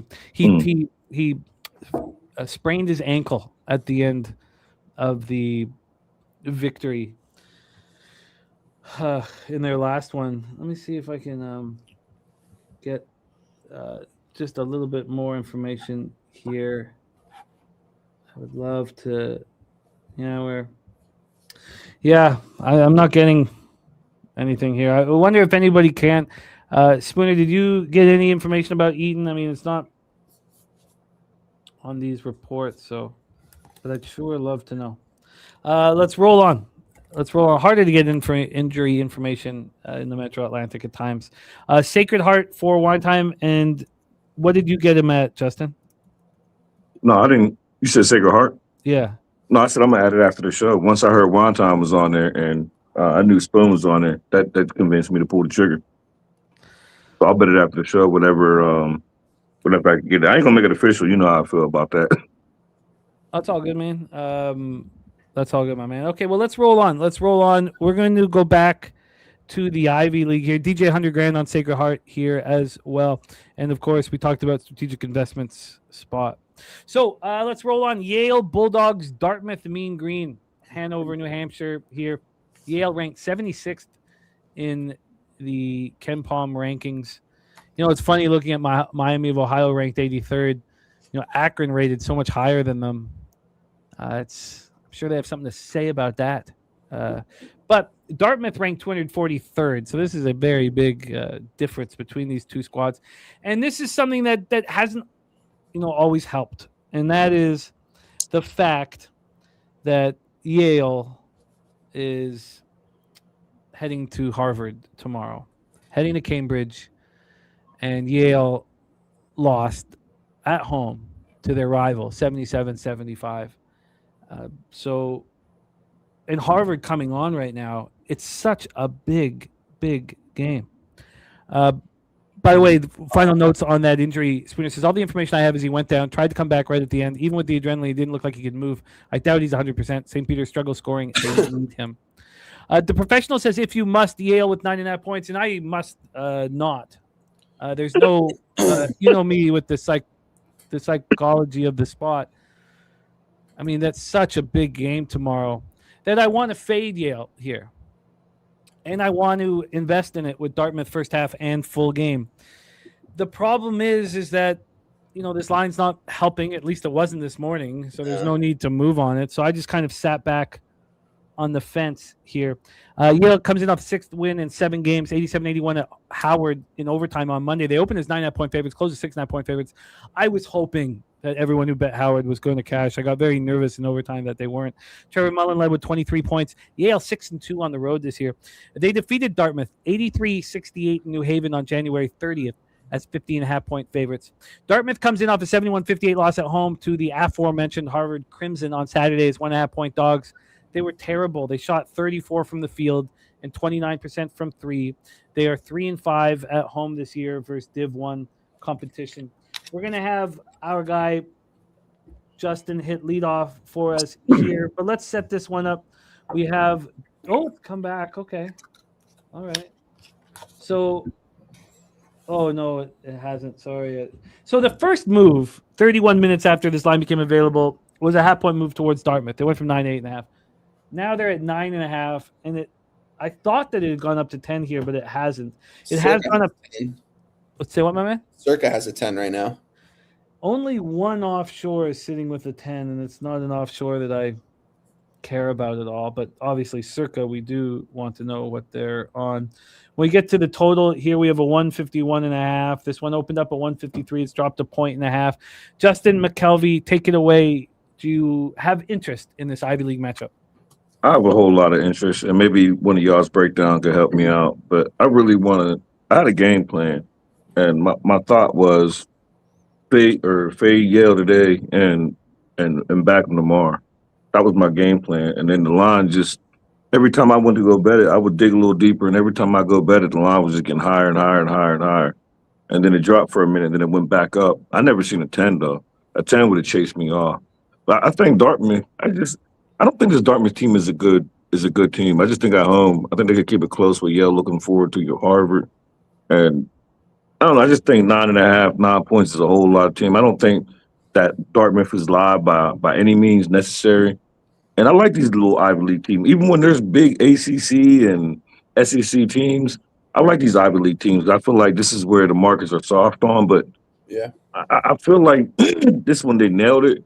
I just don't think that they really, really took in consideration, unless they really trying to get Yale like low enough to track Yale. Because a lot of people going to be on Yale. Don't nobody want Dartmouth. Even if they don't know about Yale having Harvard coming up next, don't nobody want to bet Dartmouth. But I do. I really want to bet them today. Yeah, I'm right there with you guys. I want to be on Dartmouth in this game as well. Nice noting that they play tomorrow, Jim, back to back. That's crazy, honestly, in college basketball. You don't see that a lot right now. But listen, Yale's a really good team. They're going to probably be in the March Madness tournament when it's all said and done. They got to, they'll be there in the conference tournament. They'll win. As long as they win that, they'll have a ticket to March Madness. And I don't really think they're necessarily worried about blowing some of these teams out. And Dartmouth being at home on a Friday. I mean, Dartmouth isn't one of the bottom feeders in the Ivy League. They're actually a pretty decent squad. I think they can cover this 9.5 points. So I want to move on it. It's just some of the sharper books have this at a 10 right now. So I think we could probably wait a little bit. If at any point, if this gets to a 10.5, maybe we move on it despite like it moving away from us. Because I don't know, though. It just, to me, too, I feel like Yale would have been like a 10.5 or 11.5 in this game. The fact that they're 9.5, I feel like Dartmouth is live in this game. So looking at the market right now, 70% of tickets, 54% of cash on Yale right now. Action has 69 and 78 on Yale. So money is coming in on Yale, and Circa's telling us that they have, let's see, what do they have right now? They've got 71 and 89 on Yale, and they moved the point from a 9 to a 10. So I don't know. It's something worth noting. I'm going to stay off it right now. Dartmouth definitely seems like the play in this one. If you guys pull the trigger on it, if I see that you guys move on it, I'll probably just follow you guys in there because I do want to have something on Dartmouth. I just haven't pulled the trigger yet. And the only thing about this game is I kept hearing Jimmy, and when he talks about teams like, I think it was recently, it was it Portland and Memphis? Maybe it was somebody different in NBA on back-to-back. Even though they're not playing the same team, my first thought was I could just sit this one out and do the opposite. Whatever Yale does today, do the opposite tomorrow. Like, sit this one out. If they blow Dartmouth out, 100% I'll be on Harvard tomorrow. Then I thought, what do I do if Yale wins by like 3? Then what do I do with the Harvard game tomorrow? So if you could give me a 10, I'll make it official. You said offshore, if you get a 10, they got me. I don't want to lose that number and wait and it go down, but I like 10. We can definitely get you a 10. I want to. The game tomorrow is. God, is there such a thing as must-watch Ivy League basketball? I mean, I want to know. I want to watch that game so badly, and so you want to watch Yale and Harvard bad? I do, yeah. I've never said it before, but I do. That game, I was beating myself up for not being on Harvard in the last time they met, and now I won't be on Harvard. What I want to have happen, like you were kind of indicating, Justin, is I want Yale to struggle, to not play well here. And then now the line is going to be, even if they don't play well here, the line's going to be, Yale is going to be a decent sized favorite at Harvard. But I wonder if, they're going to want, I mean, they play 8 players and they really only play 7 players. And if you look at that Howard game as an example, their starting lineup, there was only one player who played less than 33 minutes. Everybody else, Trevor Mullen and Nick Townsend played 40 of 45. Nick Townsend played 41 of 45. So even in an overtime game, they had only 8 players see the floor, and Devon Arlington only played for 9 minutes. And also, they had Nick Townsend and Samson Ailton and Trevor Mullen all sitting there with 4 fouls, and there was nothing they could do about it. Howard came on in the second half of that basketball game. I wonder if they're just a little more cautious, with their roster here. And the reason why I'm saying that is because this total is dropping slightly. And, Yale team total under, it interests me here. If they do get a lead and they take their foot off the gas and play their bench a little bit more. Spooner says Yale wins by 6 to 12 points. So I'm going to not mess around here. It's not a huge card today, and if I want the market to kind of say, give me the green light, which it is sort of right now, but not fully. I'm going to be on both the first half and the full game for Dartmouth. I don't want, if Dartmouth comes out early and strong, like the UC Riverside game just drove me nuts last night. I don't want the better team, which clearly Yale is, to kind of gather themselves and then throw a haymaker back. So Acacia looking at the under. So I'm going to set up our guy here. We got a 10 for Dartmouth. What's the big on it? We get 105. 105. At plus 10? I think Circa's giving. Yeah, Circa's. Or is that minus 10? Yeah, Let it's me- minus oh, 110. it's minus 10. I Apologies. see. The best I see is a plus 10 at minus 110. I'll take it. But I will look over at a offshore here, but for now, Justin is on Dartmouth plus 10. Another thing, though, I should say is that historically, last year, year before, expecting the look ahead when Harvard plays Yale doesn't always come. It's not a slam dunk. It's not, Yale's not playing that well right now. So maybe they do want to sharpen up, their chopsticks. So, And I thought about that though, and my rebuttal to that was Yale knows, just like we know, they got a back-to-back, which is not, like Montan says, not normal. So if they go up 15, 18, 20 points late, how do we know they're not going to take their foot off the gas? No, like, we got to chill out a little bit. Like, we got to go to Harvard tomorrow, so we can't burn all of our energy out. That's exactly. End at what, 10 o'clock out there, 10:30. That's what I'm saying. Like, y'all got a game today, then y'all got to travel to Harvard, and it's not like they've got top of the line recovery stuff either. I'm sure they got some good stuff, but I mean, it's only so quick you can get right after a game like that. So 10-minute mark. If y'all go up 20. I mean, Yale's been laying double digits against pretty much everyone in the Ivy League all season long, it seems like. And I don't know. It's gonna be a tough game. I want to be on Dartmouth. If you guys both pull the trigger, I will. I don't know right now, but I want to. I'm betting right after the show. If I could legit get a 10 at a minus 110, which I think I hopefully can eventually at some point, I will move on it. If not, I might just pay the minus 120. Yeah, I'm checking my books now to see if I can get a 10. The professional saying that the drive from Hanover to Cambridge is what's going to hurt Yale. Yeah, I mean, obviously, first of a back-to-back is easier than the second half of back-to-back. It just, to me, I just couldn't get past how big this game is tomorrow night. So we shall see, and we roll on here to our next spot on the board. Quinnipiac Bobcats, Sienna Saints, and the Spooner in the house on Quinnipiac plus 4.5 minus 115. Spoondog, a big believer in these Bobcats. So let's set this one up. Quinnipiac Bobcats 17-9, 10-5 in the Metro Atlantic. And sorry, let me get this to I don't know what order we're in, but I've got it written down. So we'll have Wine Time hit lead off here. Quinnipiac Bobcats 17-9, 10-5 Metro Atlantic. Sienna Saints 17-8, 10-4 Metro Atlantic. This is going to be a fun game. MVP Arena in Albany, New York. Quinnipiac ranked 209th. According to Ken Palm, Sienna 179th. Now, I wanted Sienna, but as I told you, the line was not telling me to bet it. The line was telling me I was on the wrong side. So I was like, look, I'm just going to talk it out with you guys. I didn't know that Spooner at the time. I didn't know at the time that Spooner was on the Bobcats, coming in off their third straight win, 56-55 at home over Niagara's 12.9-point favorites. They played terrible. They shot 30% from the field. They did shoot 36% from three, and Grant Randall hit that banger with 3 seconds left to win the game. They had scored 17 points in the second half up to that point. They're 7-6 on the road this year. This is their lone meeting with Sienna, so we can't really bank on more of that. Sienna had their 6-game winning streak snapped at a 70-65 loss at St. Peter's on Saturday's 1.5-point favorites. They're 7-3 at home this season. So let's roll here, and let me just set up the line history. We have a total of 143.5. This opened up at 144, dropped to 143, got back up to 143.5.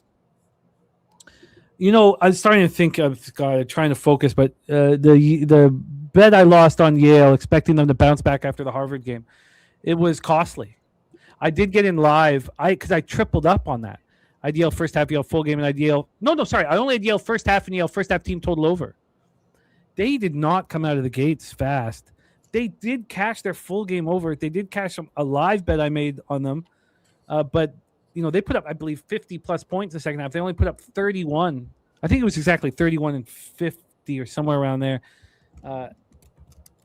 which, when I'm fading Yale total full game, I guess it's predicated on the idea that they're going to rest some of their starters a little bit with Harvard on deck. So I digress, and I apologize for going back to it. God, there's a lot on the line. Let's get this money. Okay, so line history-wise, we just talked about the total in the Quinnipiac game. We have Sienna minus 3.5 here. So Sienna opened up at minus 3.5, and it got up to 4. And I was thinking, okay, well, Sienna's a shot. And then it back to 3.5 at 9:30 a.m. And then about 19 minutes ago, there was a 5-cent move on the juice for Quinnipiac. So when this started, the minus 3 was minus 115. So the minus 3.5 being minus 105 is basically like a quarter of a point. When we get to the cash flow, we have Acacia on moving here on Sienna. When we get to the cash flow for the spot, we have 59% of the tickets and 87% of the cash on Sienna. 87% is a lot of money. Circa opened this up at 3.5 at 9:05 p.m. and they've not moved it. And so, when we theorize that, the idea, of course, is that Circa is very comfortable with all this money coming in on Sienna. They're very comfortable. There's no reason to change the line other than just sit back, feet up. From a total scenario, we have 58% of tickets on the under, 92% of cash on that under. Wine time, take it away. Quinnipiac, Sienna. Yeah, I want a piece of Quinnipiac here, honestly. Looking at the market and looking at this line kind of tells me everything I need to know. I think the line's kind of set right where it needs, but I mean, we're seeing all the money come in on Sienna, the home favorite, small home favorite, coming off a loss. I get it. That's probably why I didn't end up moving on this game, but for posterity purposes, I would probably move on Quinnipiac money line plus 160. Plus 160 with Quinnipiac. They've been playing some really good ball down the stretch. Who knows? Maybe we'll be seeing this team in March playing some basketball. I want to be on Quinnipiac. I haven't moved on it quite yet. I wanted to talk it out with you guys. I don't know, but I want a piece of that Quinnipiac, and I would take the money line at plus 160. That looks really good. As of right now, I haven't moved on it, though. A lean towards the money line. Shout out to the wager detective in the house. Let's hear from Justin. Bobcat Saints, Albany, New York. Yeah, I don't have no action in this game. I struggled with this slate early, and then I started finding more, and this wasn't one of them. But I underlined Sienna, and hearing Wonton and Lean and Spoon, it slows me up. But I'm still going to leave Sienna underlined. Like I want to get to Sienna at home on a Friday night, and I don't like this number. It's 3.5. I don't know. It's just something about that number, and I probably won't get there by the time the show's over. There's only 16 games. I was trying to get there while y'all was. This is what I was doing when y'all was breaking down the Olympics, and I don't know. I want Sienna here, and now Spoon and Wonton gonna make it harder for me. So I don't have no action. I don't want to be long-winded. The game makes me uncomfortable. I think I'm probably going to stay away too. Two top teams, Metro Atlantic, both coming off of disappointing efforts. It appears we have sharp cappers on the Bobcats. The bigger bets have come in on, and not to say that there aren't sharp cappers on Sienna. I just mean, guys we work with, Spoons and those guys, and then we have a lot of big bets placed on Sienna and the line not moving. So it's feels like this might be out of my pay grade here. Let's roll on. We got Justin hitting leadoff for us. More Metro Atlantic. I love the Metro Atlantic. Mount St. Mary's 11-15, 7-8 in the Metro Atlantic. Ryder Bronx 3-20, 2-12 in the Metro Atlantic. We're at Alumni Gymnasium in Lawrenceville, New Jersey. Mount St. Mary's ranked 299th according to Ken Palm. Ryder Bronx 357th. Mount St. Mary's comes in off their second win in 3 games, 83-76 at Iona on Saturday's 3.5-point dogs. They defeated Ryder 71-61 at home on January 24th as 9.5-point favorites. They're 5-10 on the road this year. Ryder comes in off their 6th loss in 7 games, 73-47 at home to MAAC as 8.5-point dogs.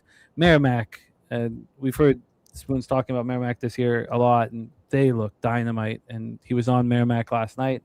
Ryder is 2-7 at home this year versus Division I opponents. Let's pull up the line history and hear if Justin is making moves. Mount St. Mary's, we'll go there. Open up -4.5. And there was no line movement for 14 hours, and it was just 5 cents of movement. 4.5 hours after that, it moved to 5. At 10 this morning, it moved to 5.5. So we have a 1-point move towards Mount St. Mary's.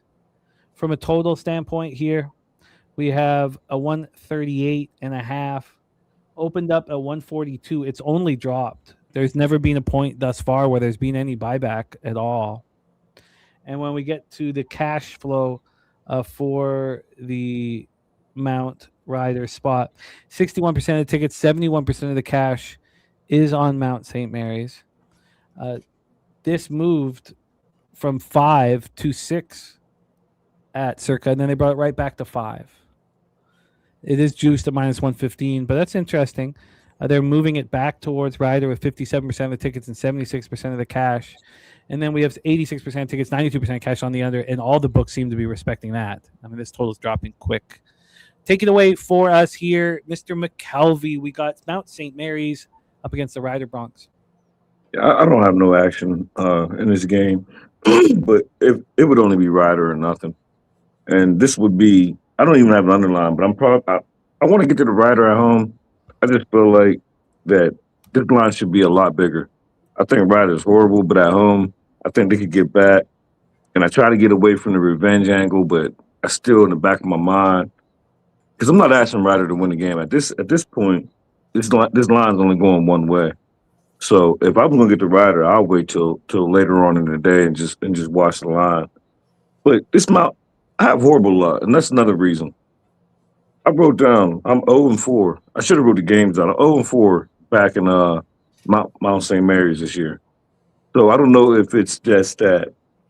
And they've won, they just didn't cover. And one time I think they just didn't win or cover. And I don't like backing horrible teams. But I don't mind backing horrible teams at home. And on a Friday night, this Ryder team, I've had success. I'm 2-1 backing Ryder this year. I'm not going to be on there, but maybe silently, if I could see like a 6, a 6.5. If you get a 6 right now, I'll take it. I know Spoons is on the other direction, but if you can find me a 6 or anything that looks like a 6, I'll make it official now, and I'll take Ryder. I think you can get a 6 at minus 120. See, I'm the opposite. Well, Spoons is on Mount St. Mary's minus 4.5, minus 110. I'm the opposite, though. I would rather it go down to a 5. Like, if I see it move up to a 6, I'm like, oh, I'm wrong here. If I see it go down to a 5 with all the money on Mount St. Mary's, I'm like, ooh. But I kind of feel like I'm right. So this time I wouldn't pay attention to the market. And I feel like 6 is my number. All morning I kept thinking, what am I going to do if I see a 6? And Wonton said he see a 6 at minus 120. Sign me up. I'll make it official. Let's do it. We also have Robert Cherry on Mount St. Mary's. Go, Rob. Yeah, we're going to get Robert Cherry rocking with us on screen. He's like, why he be playing? Why he ain't on screen? He's got a ton of charisma, man. He's money on camera. I can't remember when it was. He used to come on there and give out them parlays on, I want to say it was like a Saturday show. And then he just disappeared after, I think it was a car accident or something. Yeah, he got banged up. But he'll be back. He's going to be back in business, man. But no, Robert. No, we want you back. We need you on screen, my man. So I'll take Ryder plus that 6, unless you find something better than minus 120. But if not, I'll take the 120 plus 6 with Ryder. I will look into that right now. Let's hear from Wine Time. Yeah, I'm right there with you, Stacks. I think you should pull the trigger. I think you should pull the trigger on the first half, though. That's what I'm going to get involved in here. I want Ryder first half plus 3 minus 110. I don't want to be involved in the full game. I'm just worried they might fall apart late. But another game, I mean, who in the right mind is going to want to back Ryder? Who's going to want to back him in the first half? Being at home on a Friday night, I mean, this season has gone horrible for Ryder. They're one of the worst teams right now in college basketball. It's a short number. Mount St. Mary's coming off an impressive road win against Iona. As a dog, I think they're like a +3 in that, and they won outright by 7 or 8. Give me Ryder in the first half. I think they come out fiery in here. Maybe not firing, but maybe play a good defensive ball game because their totals have always been low this year. So they can play some defense. They're going to have to make some of those open shots. Haven't watched pretty much any Ryder games all season long, but this is just something I'd look at the line. I'd look at these teams. I look at the market. And, yeah, I don't think this is going to get to a 6 at any point at minus 110 stack. So if you are going to move on the full game, just take that minus 120 before it gets to a 5. That's where I want to see it go. Like what Jimmy said, I want to see it go in my direction. I want to see it go to a 5, 4.5. If it does, feel good about it either way. But I'm just moving on the first half because I think they can come out there and cover this 3 points, maybe even have the lead at halftime. So making it official, guys. Ryder +3, first half minus 110. An ugly bet, guys. An ugly bet. There's probably no one. You guys probably know no one out there that's actually taking this. But let's try to cash it. Except me. I'm making +6 official. I like I'm just it. waiting And to see if Jimmy can beat it or not. no, I can't. So that minus, and the sharp books have that up to minus 131. Shout to Spoons. All right, the Bronx and the Bronx here. And this harkens back to we'd like to lock some of these songs down in our studio at Pub 5 from Peter Loshak, but he's is one of his most famous songs is a Doors track, and it's Ryder -4. Let's roll on. 7 p.m. Eastern, we have the Iona Gales 14-11, 6-8 in the Metro Atlantic at the Kenishious Golden Griffins 8-17, 3-11 in Metro Atlantic. Buffalo, New York. Kenishious ranked 345th, according to Ken Palm. Iona, 97 spots ahead at 248. Let's get into the line history here for Iona Kenishious and set the table for you guys. We have Wine Time hitting leadoff for Iona Kenishious. We have a total of 136.5, opened up at 136. It did get up to 138. So there was a big move towards the under this morning. From a point spread standpoint here, we have I lost it here. From a point spread standpoint, we have here we go. Kenishious plus 5.5. It's been interesting, the movement here in this one. Opens up at 5, doesn't move for 3.5 hours, moves up to 6. And then it stays there for 15 hours. 8 this morning, it moves back to a 5. And then 40 minutes after that, this is a flat 4. So, a real legit move towards the Golden Griffins. It comes back up to a 5.5, which is where it is right now. So overall, we've had a half-point move towards Iona. When we get to the cash flow for this for this Kenishious Iona spot, 56% of the tickets and 88% of the cash is on Kenishious, which is wild. And it's there as well. The early action that was coming in, according to circa 8:30, 9 in the morning, was on Iona, and then it completely flipped. And they didn't respect the money that was being bet, because now with 62% of the tickets and 90% of the cash on Kenishious, according to circa, they've moved it from that 4. So it went from 5.5 down to 4, up to a 6. Now it's sitting at a 5.5. So since this money came in, they didn't really seem to care about it whatsoever. So, Iona comes in off their third straight loss, 83-76 at home on Saturday to Mount St. Mary's as 3.5-point favorites. They only turned the ball over 4 times, and they lost the basketball game. When a team plays that clean and can't win a basketball game, it makes me want to fade them. We talk about outlier performances from individual players. We talked about the 30 banger that Anquan Hill gave in the Sacred Heart game. The idea that Anquan Hill can go for 30, get an outlier performance from Anquan Hill, and they can't win that basketball game, it makes me want to fade them. Now, I know a lot of you guys are on Sacred Heart, and I'm obviously copy and paste all your actions so that I can decide what decisions to make with your input. But here you have an Iona team that turns the ball over 4 times and loses by 7 at home to Mount St. Mary's. They're 4-6 on the road. That doesn't tell another. That doesn't tell. They opened up 4-0 on the road. They've lost 6 straight games on the road, and they annihilated Kenishious 74-48 at home back on January 11th as 11.5-point favorites. Kenishious comes in off their 9th straight loss, 75-60 at Quinnipiac as 15.5-point dogs. They're 5-5 at home this year, and you can point to exactly when this team that already sucked got worse, and it's when Khalil Singleton, Vancouver, Washington baller, he has been out since February 3rd, 34.4 minutes a game, 13.5 points per game. And if you look at their performance since February 3rd, it just keeps kind of getting worse. So Singleton, I don't have any information that he's coming back anytime soon. I don't know the injury. It's hard to get some of that information. I'll see if I can get some more on it, actually. I probably didn't dive deep enough. So here we go. Wine Time Sports, Iona, Kenishious, take it away. Yeah, Iona losing 3 straight games. I don't know.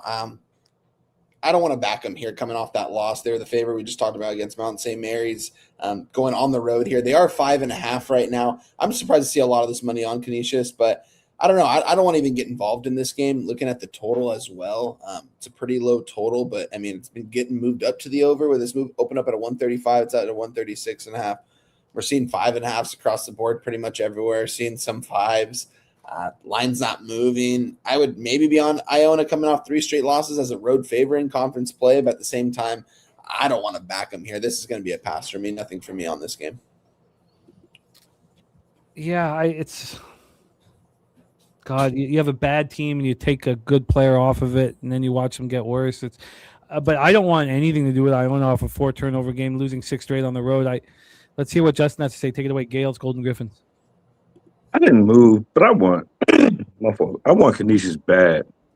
It's just that Iona. I wish they would have won the last game or won one of them games. It would have made me feel a lot better, and I would have moved on it. This Kenishious team is horrible. I actually like this Iona team, and I have a little thing where I like to bet them on Sundays at home. So my whole thought was, hopefully, I didn't look at the schedule ahead, but I'm hoping that they play at home on Sunday, and I'll back them there, and I hope they lose today or at least don't cover today.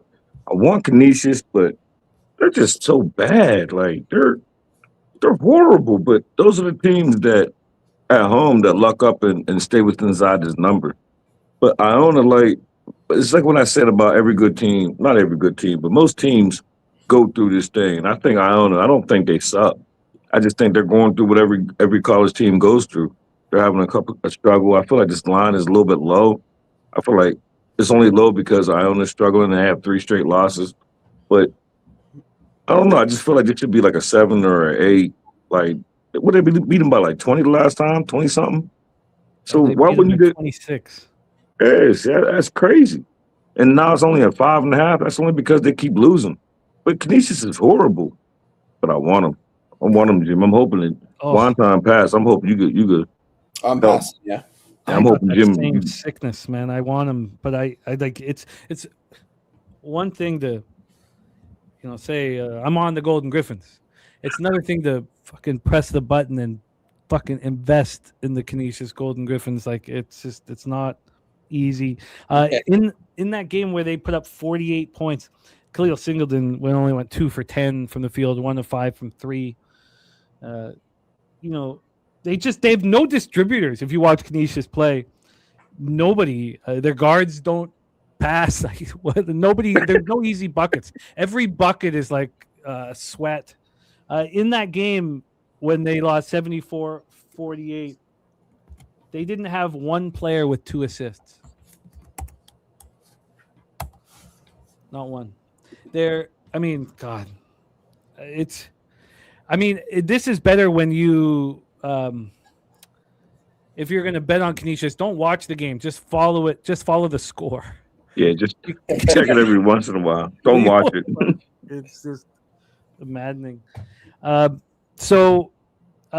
Spooner says, I just think Iona isn't very well coached. The talent is there. It seems like this kind of game they win by 20 or lose outright. So I'm with you. I don't know if I can get there, Justin. I'll let you know if I can. Yeah, later on, if you move, let me know. I'll go with you. I will, man. And picks from Dave says, what does Kenishious and his hometown Buffalo have in common? They stink. Man, I dig Buffalo, man. We all dig Buffalo up here in Toronto. I like it. The problem is hotels are really expensive in Buffalo. There are not many of them. So you usually just stay in Niagara Falls, New York, kind of thing. But I like Buffalo. I like those tough ass cities, man. But nice to have you, though, Dave. Nice to have picks from Dave in the house. All right, let's roll on. We go back to the Ivy League. We have back-to-back games here in the Ivy League. And then we have Michigan State, Wisconsin, and the Goracle will be rejoining us.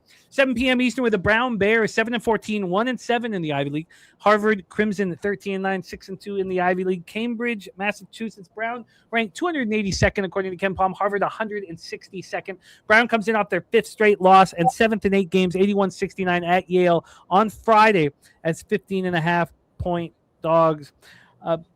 So Brown just lost at home to Harvard on January 30th. So 2 Fridays ago, they were just 1.5-point dogs. They lost 69-59. And here is where you kind of know they got the outlier performance. And it's LA native Landon Lewis, senior. Goes for 30. Shoots 12 of 16 from the field. 8 rebounds. Doesn't matter. They still lose by double digits. They're 2-7 on the road this year. Harvard coming up at 6th win in 7 games, 71-58 at Dartmouth. On Saturdays, 1.5-point favorites.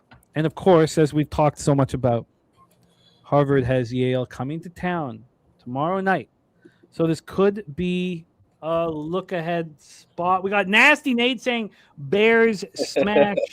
Let's get this line history in here. We have Justin McKelvey hitting leadoff for us. So let's set up Brown Harvard. Harvard sitting here at -8. And, obviously tomorrow night's an important game. They know it was coming. But I didn't think it was going to affect Harvard that much because Harvard's playing very well. They're playing well. They're shooting the ball night. I didn't, for whatever reason, and I could easily be wrong. I just thought they were going to, they're not traveling. They're going to smash Brown tonight. Not that I'm on Harvard at this point, because my initial thought was to take Brown. But then I kind of got myself off of it thinking that, look, they're not the team that was supposed to be atop the Ivy League standings. They're the team that's very well coached, that's coming up, winning 6 or 7 games. Total opened up 131.5. Took 8 hours to move to 133. Now we're sitting here at 132.5. So we have the spread not moving. We have a Redman saying Harvard needs a win to stay in the top 4 for the conference finals. That's a great point, Redman. They are not in a comfortable spot like Yale is. We have 69% of the tickets and 88% of the cash. 88% of the cash on Brown here. On Brown. FanDuel and DraftKings are both at 7.5. Circa is at an 8. South Point is at an 8. There's 78% of the tickets and 79% of the cash on Brown, according to Circa, and they moved it from 8 to 9 for Harvard and then back to 8. I'm surprised that all this money is coming in for Harvard. The professional says Brown not scared of Harvard. They will be ready. He says he doesn't see Harvard covering the 8.5 points. Let's hear from Justin. Take it away. Brown, Bears, Harvard, Crimson from Cambridge, Massachusetts. It's going to sound a little bit crazy, but I didn't move on this game. And the only reason why I didn't is because I think it's the same scenario, but just a little bit different. Maybe it's the opposite scenario. And I kind of feel like, being that they're not the ones who travel, I think Harvard going to smoke these boys tonight and prepare for it. Even when they take their foot off the gas and take people out, I think they need a feel-good story. You got Yale coming in here. Go ahead and smack this Brown team, who I've backed Brown a lot. I've had Brown in stacks and cash. But I feel like with them not traveling and y'all got the back-to-back, let's go out here and smoke these boys and get ready for Yale coming in tomorrow. And it's the opposite of, like I said, with Dartmouth and Yale. So it's the opposite. That's the reason why I didn't move on it, because I felt like if I was going to be on Dartmouth, I should have been on Brown. But being that Harvard's not traveling, I feel like Harvard going to smoke these boys. But I couldn't convince myself of it, and I'm not even going to bet it. I'm going to keep my Dartmouth bet, and then I'm betting that Yale and Harvard game tomorrow. It just depends on the outcome tonight, but I think Harvard wins this going away. I flipped myself, but not enough to move on it. I wanted to talk it out with you guys. I got off of Brown, I guess I should say. Let's hear from Wine Time. Brown Bears, Harvard Crimson. I'm off Brown as well. That's why I originally wanted to get on. I'm surprised to see nearly 90% of the money coming in on them right now. It's really surprising. So that's what ultimately has me off this game. Quick shout out to everyone in the chat. Randy, Mo Harris. Mo Harris said Harvard wins by 4. So my guy Nasty Nate said Bears smash. Wager Detective picture from Dave. Good to see you, my guy. Everyone hit the like button, guys. We've got 180 people in the building. Let's hit that like button. Shout out to Pub Sports Radio. I'm off this game. I have plays in the next 2 games coming up, and I'm excited to talk about these next 2 games. So I'm off this one as of right now. I'm off Brown just because I wanted to see 90% of the money on Harvard in this spot, and we're not seeing that. So I'm off this game. Now, God, and this is just such a difficult layer always to add, and I'm hesitant to add it, but according to Action, Brown's right where you would want them. 30% of the tickets and 42% of the cash. Yeah. So it's maybe we'll see if these come together. There's our guy, Steven Fehrenbach in the house. The runner-up, Steve. Steve, I'm not sure if you've already done this, and if you have, my apologies, but if you could email pubsportsradio@gmail.com with your PayPal information, we want to pay you today. We want to pay you today. So shout out to our guys. Where was the cash here? I had it up here on my yes, Stephen Fair. Stephen Fehrenbach, $974.40 richer, 35% of our pot. And great work, Steve, man. Great work, my man. Great work. Love it. Thank you guys so much for being a part of the contest, dude. We need you guys part of it. Don't forget, March Madness coming up, and we got a lot to talk about with that here as well. That is Brown, Harvard, and I'm not done with the game yet. We roll on. I was a little harsh on my depiction of the Columbia Lions, according to Justin. And you're right. They're sitting here 14-8. They are 3-5 in the Ivy League now.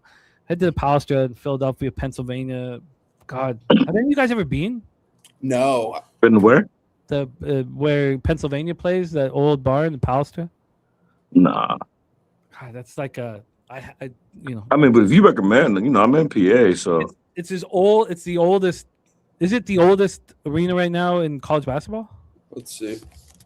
Is it? The history in that thing, man. And the thing about it is, people don't realize it. Like, I don't even know where that's at, but Pennsylvania is low key. Like, opened up in 1895 in the oldest active college basketball arena. The next one is 1927. It's in Philly. Yeah, you got to go. That's just crazy. Walk around and feel that history, And it's funny that you say that, because I got a couple of homies out there in North Philly that I frequent and go out there a lot. And Pennsylvania is so big, but it takes me 6 hours to get to Philadelphia. Oh, wow. But it takes me 4 hours to get to Virginia to go see my niece. Wow. Yeah. Correction, guys. That was wrong information. That's their football field. Their basketball is the oldest, and that was 1927. The Palestra, 1927. That's dope, man. He is, originally. Shout out to our guy Spencer Hicks. Sorry, being slacking, fellas. Life was kicking my ass for a while. Spencer, man, you're home here. Thank you, gifting a Pub Sports Radio membership and then grabbing it himself. I love the guy. I just love Spencer, man. Spencer, never worry about that. One thing about us as a group, and those of you who come to San Antonio know it, this is where you can be selfish. Just be you. Do your thing, man. When it's right for you, rock with us. But we're always here with open arms, wanting to cap. So I feel like Pub is like the perfect getaway of put life to the side and just worry about Pub. Like, life will be life whenever I get back from Pub. Like, that's like a getaway. Oh. I'm trying so hard to get down to this year. So hard. It's fucking like it's the one thing where I can build it up, and it's okay. Like just because it's just so much more than you expect, and meeting each person is more. I wouldn't even call and check on my kids if I was down there. I'm not calling nobody from home. Oh man, the one thing I talk about, and then we're gonna get into this Columbia, Pennsylvania spot, and I don't mean to digress, but in life, you have to have realistic expectations, or you'll be pissed off all the time. You'll dislike everybody. You'll dislike family members. You'll dislike your best friends because you had expectations of them being more than. And so often in life, you just get disappointed in that stuff. And so I always talk about, you have to have realistic expectations. And they're easier to do when you're older. When you're younger, you believe in people too much. You believe in things too much. When you meet these guys down in San Antonio, it's the only time in my life where your expectations get blown. And what you expect, you're like, yes, I knew it was good. You're going to keep saying that. I knew it was going to be like that. Or I knew it was going to be like, you say that over and over and over. I'm pumped up. I need it. I need it in my life. And Mohair says you'll dislike yourself also. That's funny. That's funny. Columbia Lions, Pennsylvania Quakers. Columbia ranked 200th in Ken Palm. Pennsylvania ranked 184th.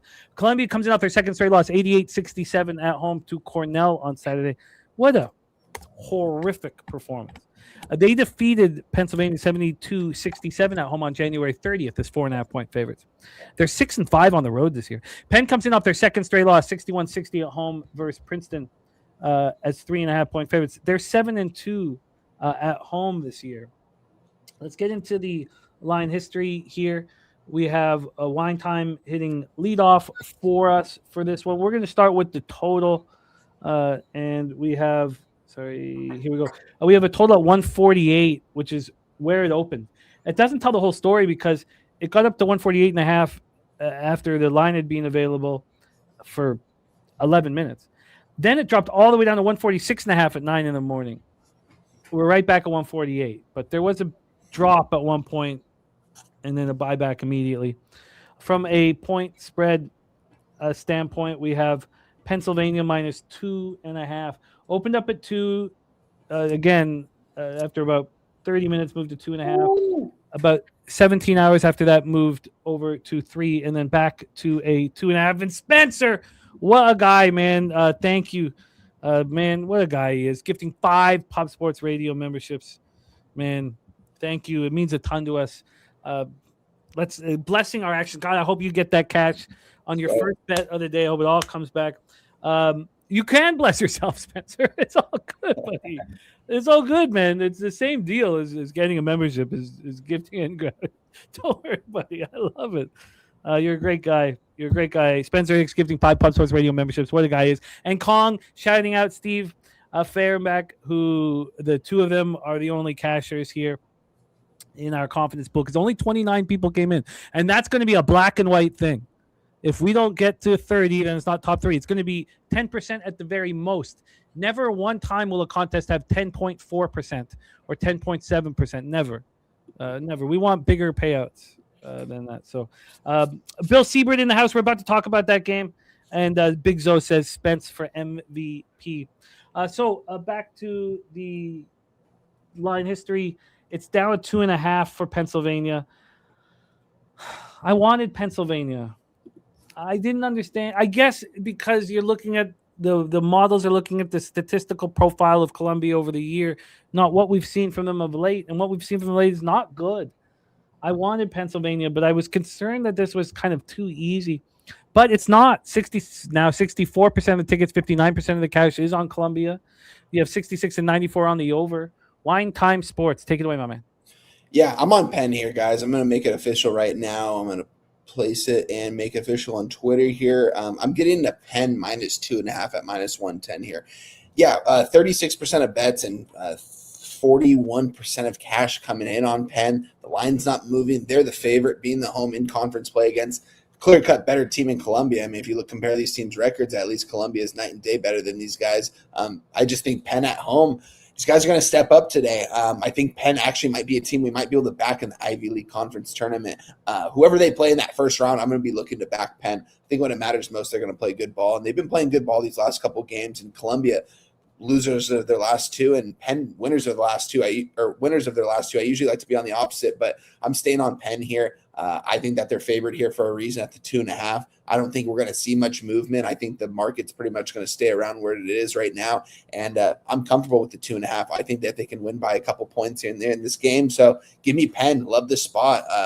Ivy League game on a Friday night. Penn minus 2.5, minus 110. I'm with you. So there's no concern here at the short line because I think Penn's just better than Columbia. Yeah. There's no concern that the line's short because of the 14-8 record of Columbia, because of how good they looked early in the year. Is that why? I think so. Yeah. I think if you're looking at these records, I think the public, when they wake up this morning and they look at the records, they're obviously going to think the wrong team's favorite. And maybe they are, could be wrong on this spot, but to me, looking at the market and it not reacting with the bets coming in on Columbia, this is a perfect ticket split for me. I love like the 36 and 40 split. It's right up my alley, and the line's not moving.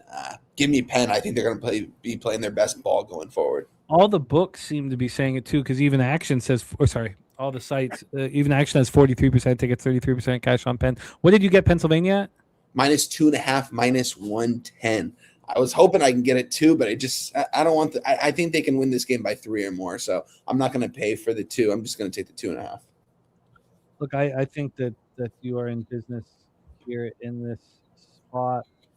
We have a lot of action coming up from Cappers in the chat. I thought I had. Oh yeah, and then. Okay, I like it. I just felt I don't know why I'm just always concerned that this might be a little too easy. But that's the alarm to bet the hockey. Sorry. Take it away for us, Justin, your thoughts here. More Ivy League action. Pennsylvania hosting Columbia. One thing you say, Jimmy, you say it all the time: conviction, conviction, conviction. And what I say to y'all is not so fast. This is not going to be easy for y'all. And because I got, I didn't get the number that I bet it, I didn't post it. I'm gonna be on Columbia money line, and I'm gonna be on Columbia money line today and tomorrow. And my thing is, I don't. And this was something that I left out in my Princeton breakdown because this is part of how I ended up on both teams. I love both spots. Cornell just beat Columbia by 20-something, 23, I think it was, in their previous game. Now they're playing a Penn team with a veteran. This line's going to tell you that the worst team is favored at home, that you should take and follow the book's line, that the wrong team's favored. But my whole thing is this line is based on Columbia. Everyone thinks Columbia sucks, which I don't. I think they beat this Penn team. I'm making Columbia money line official. I don't want the points. Keep them. And I feel like they're going to win today. They're going to play Penn tomorrow. And we talked about back-to-back games in these Ivy League games. But I just feel like that with Cornell blowing out Columbia is the reason why I wanted to fade. That was part of the reason why I wanted to fade Cornell against Princeton, because they just blew out Columbia and they just blew out Princeton on the 30th. Now you got Columbia just coming off of getting smoked. No, they're not at home. I really wish they was at home. But I think they beat this Penn team. They're better than this Penn team. And I'm not going to look at the spread and say, I'm going to take the better team. I'm tired I lose more games betting on lines that I think are fishy, kind of like the Sacred Heart. Perfect example. I didn't bet it yet, but I'm going to bet it after the show. But I'm tired of betting lines that I feel like fishy. I think Columbia is by far, if you don't look at their record, because they're close, but Columbia got the better record. They got like 14 wins. But Columbia coming off that blowout loss, how can we not back Columbia in this spot? And if they lose tonight, I'm still backing them tomorrow against Princeton, because Princeton going to win today and they're going to lose tomorrow. Wow, that's a thick breakdown, man.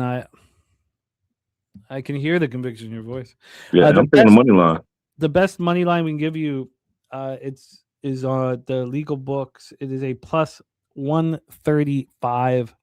Yeah, plus 135. That's available at Hard Rock. There is a couple 134s. Sharper books have it just down to plus 120. A plus 135 available at Hard Rock. That's sent better than the plus 134 available at FanDuel. On the other side of the ledger, it's just plus 118 at BetMGM. So it's just like that 22-point loss. I just look at the schedule when I got to this game, and I want to say, matter of fact, I was texting both Spoon and Wonton about this game, and didn't seem like neither one of them was feeling me.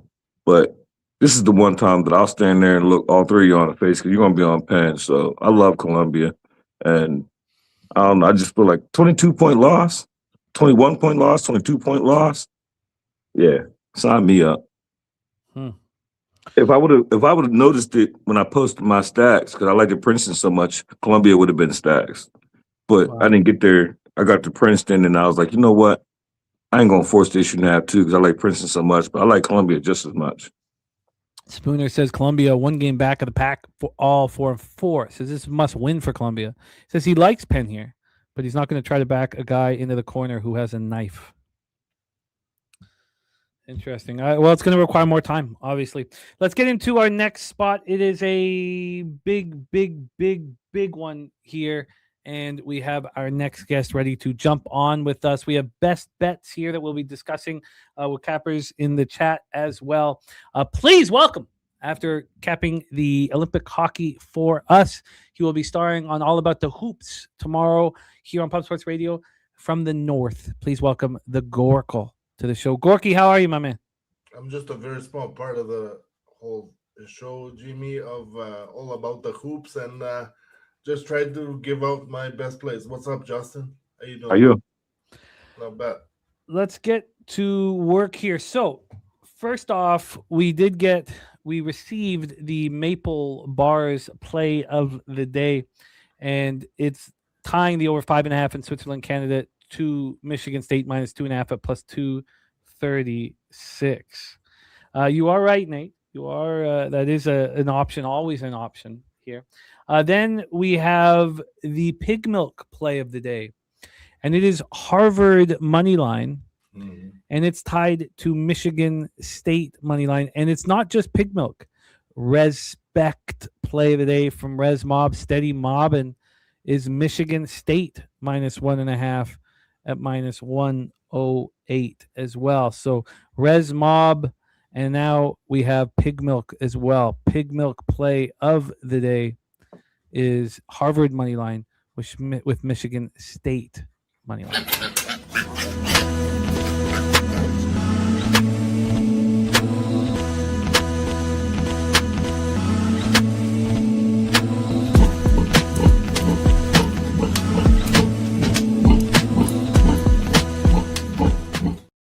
All right, well, let's roll on. We also have Bill Siebert on Michigan State money line as I'm rolling through the treasure trove of notes. Let's roll. Michigan State ranked 10th in the nation, according to Ken Palm. Wisconsin ranked 36th. We have the Badgers 17-7, 9-4 in the Big Ten. Michigan State 20-4, 10-3 in the Big Ten. This is the big one. Brant Hunt in the house. Love to see you, Brant. Oh, gee, low bagger, man. Brant rock with me. Costa Rica as well. We got Steam Chasing shouting out the Goracle. Coin saying no Morrissey or Marchand tonight. Jarvis and Sanheim taking their place. Thompson confirmed also. Thank you, Coin. Respect. What happened? Repeat that, please. Well, we knew Morrissey wasn't going to go, but no Marchand either. So no Morrissey or Marchand. It's Travis Sanheim, Seth Jarvis that are taking their place, and Logan Thompson is in net. Okay. The professional, well, nothing wrong with a little pig milk video, man. No, hell no. Nothing wrong with a little pig milk video. Right? The professional, come on, man. Nothing wrong with a little pig milk, man. All right, let's roll, man. That's what PG-13 at No, that's like G, Jim. Yeah. All right, both teams coming in off winning tight overtime games, unfortunately oversaturated Illini. Michigan State comes in off snapping their 2-game losing streak with an impressive 85-82 overtime victory at home over Illinois. On Saturday's 1.5-point favorites. This is their lone meeting with Whiskey this year. They're 4-2 on the road. Wisconsin comes in off a 92-90 overtime win at Illinois on Tuesday. It's 9.5-point dogs. Whiskey is 12-2 at home this year. So let's get into the line history, and I will be moving on the Canada-Switzerland game here, and I'll let you guys know in a second.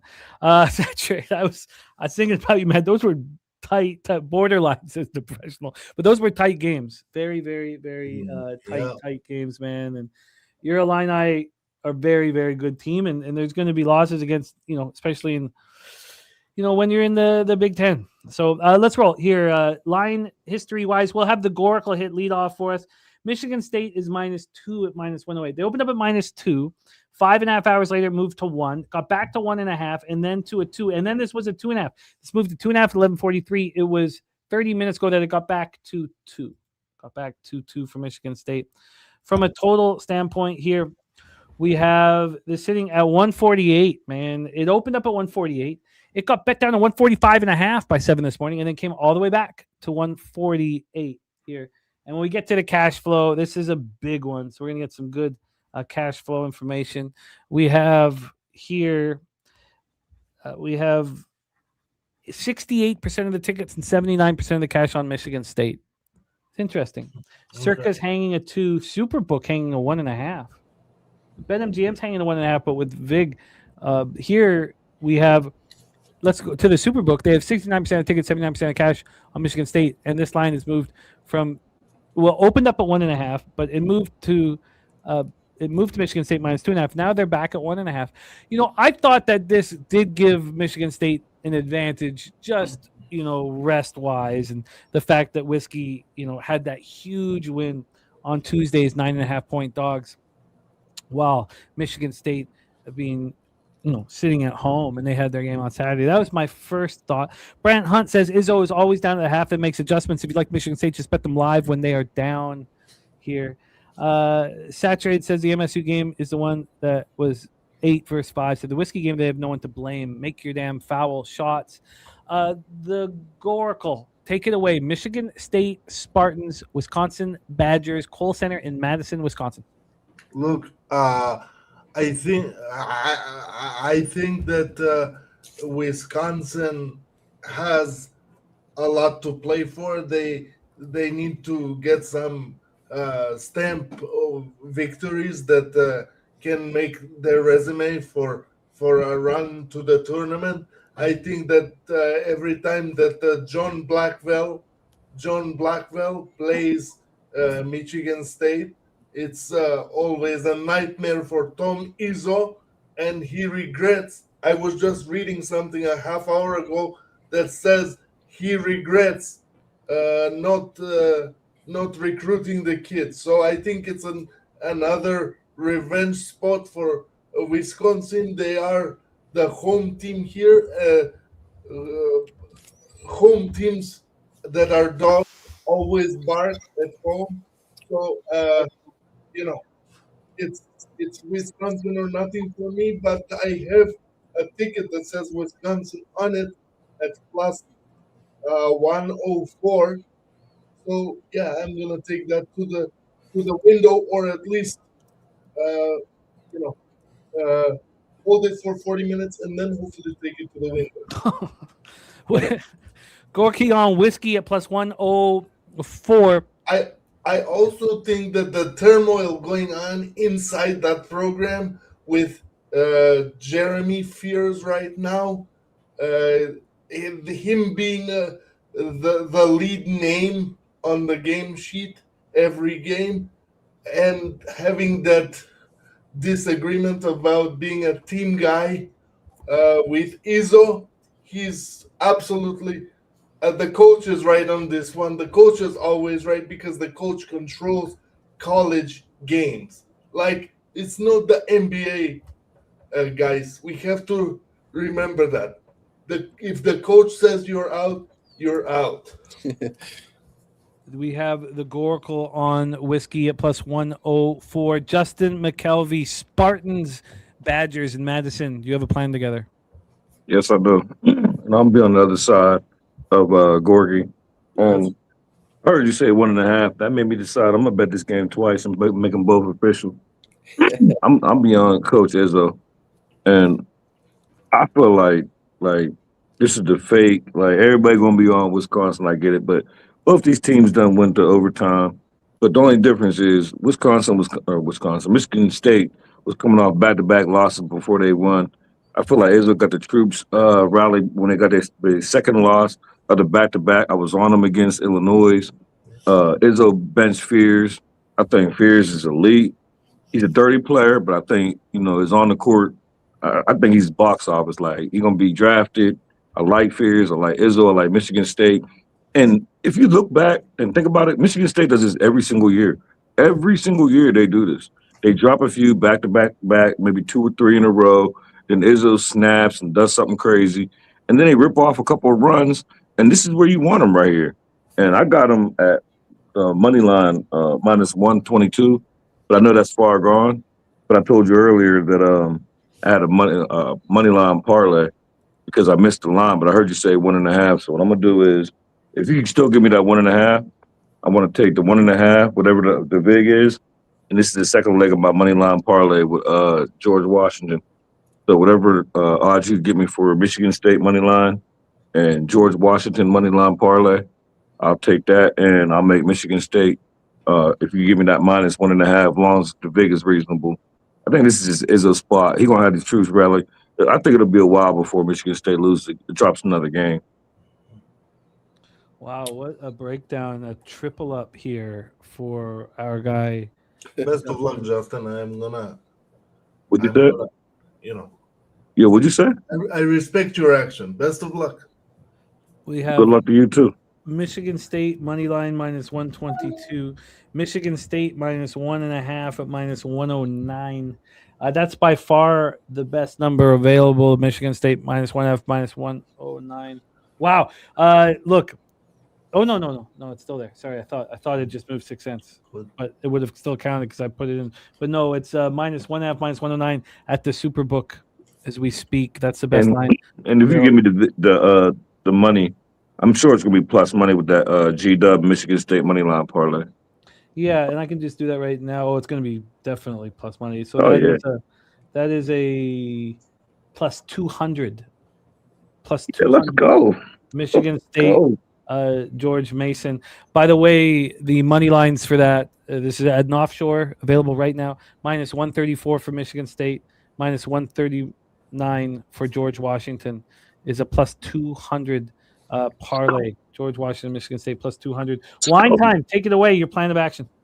Well, guys, there's a first for everything here. We have the corner of the Goracle and Wine Time Sports action here. I've been waiting several months for this to happen. It's finally happened here, Gorky. We are on the same side, and I'm backing it kind of heavenly here. I got the plus 120 on the money line full game. I'm also on the first half plus one, minus 110 in the first half. That's a great number, man.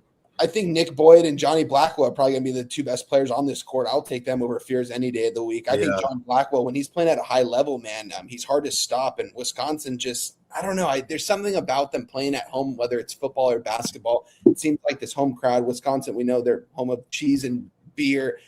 These people are going to be drinking. They're going to be tailgating before this game on a Friday night in Madison. Wisconsin's going to be a team in March Madness when it's all said and done. I think this is going to be a team that could actually make a run, one of those teams that's going to fly under the radar just because they kind of have the firepower of Boyd and Blackwell.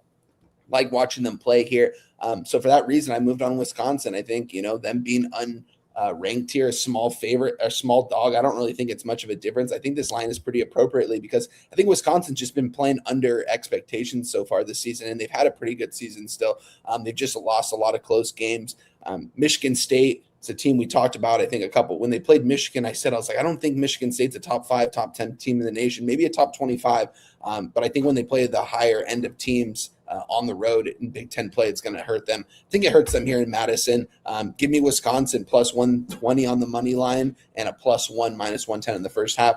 Good luck to you guys. Me, Gorky, and Stacks have loaded up on this game. So I was waiting all day to talk about this game. Honestly, this is going to be a really fun game. I'm excited. This is probably the game of the week if I'm not, over exaggerating, maybe a little bit, but I don't see another one on the schedule that's better. That's tomorrow.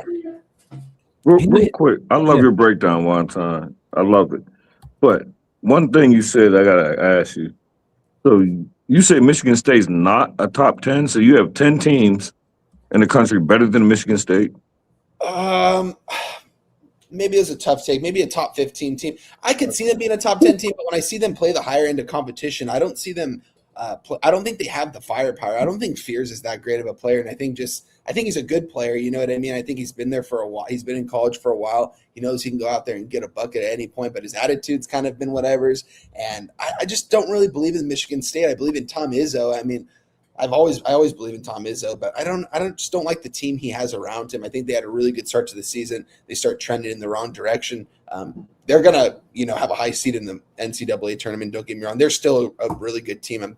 I just think them being when they played Michigan, what were they 4 or 5? I just think they were overrated at that time, and I think they lose this game. Wisconsin gets into the rankings, and I just think Wisconsin's probably the best unranked team in college basketball right now. So, yeah, I think if you take the antics of his attitude and him being dirty, talking about Fears, if you take that out the game, I think he's box office.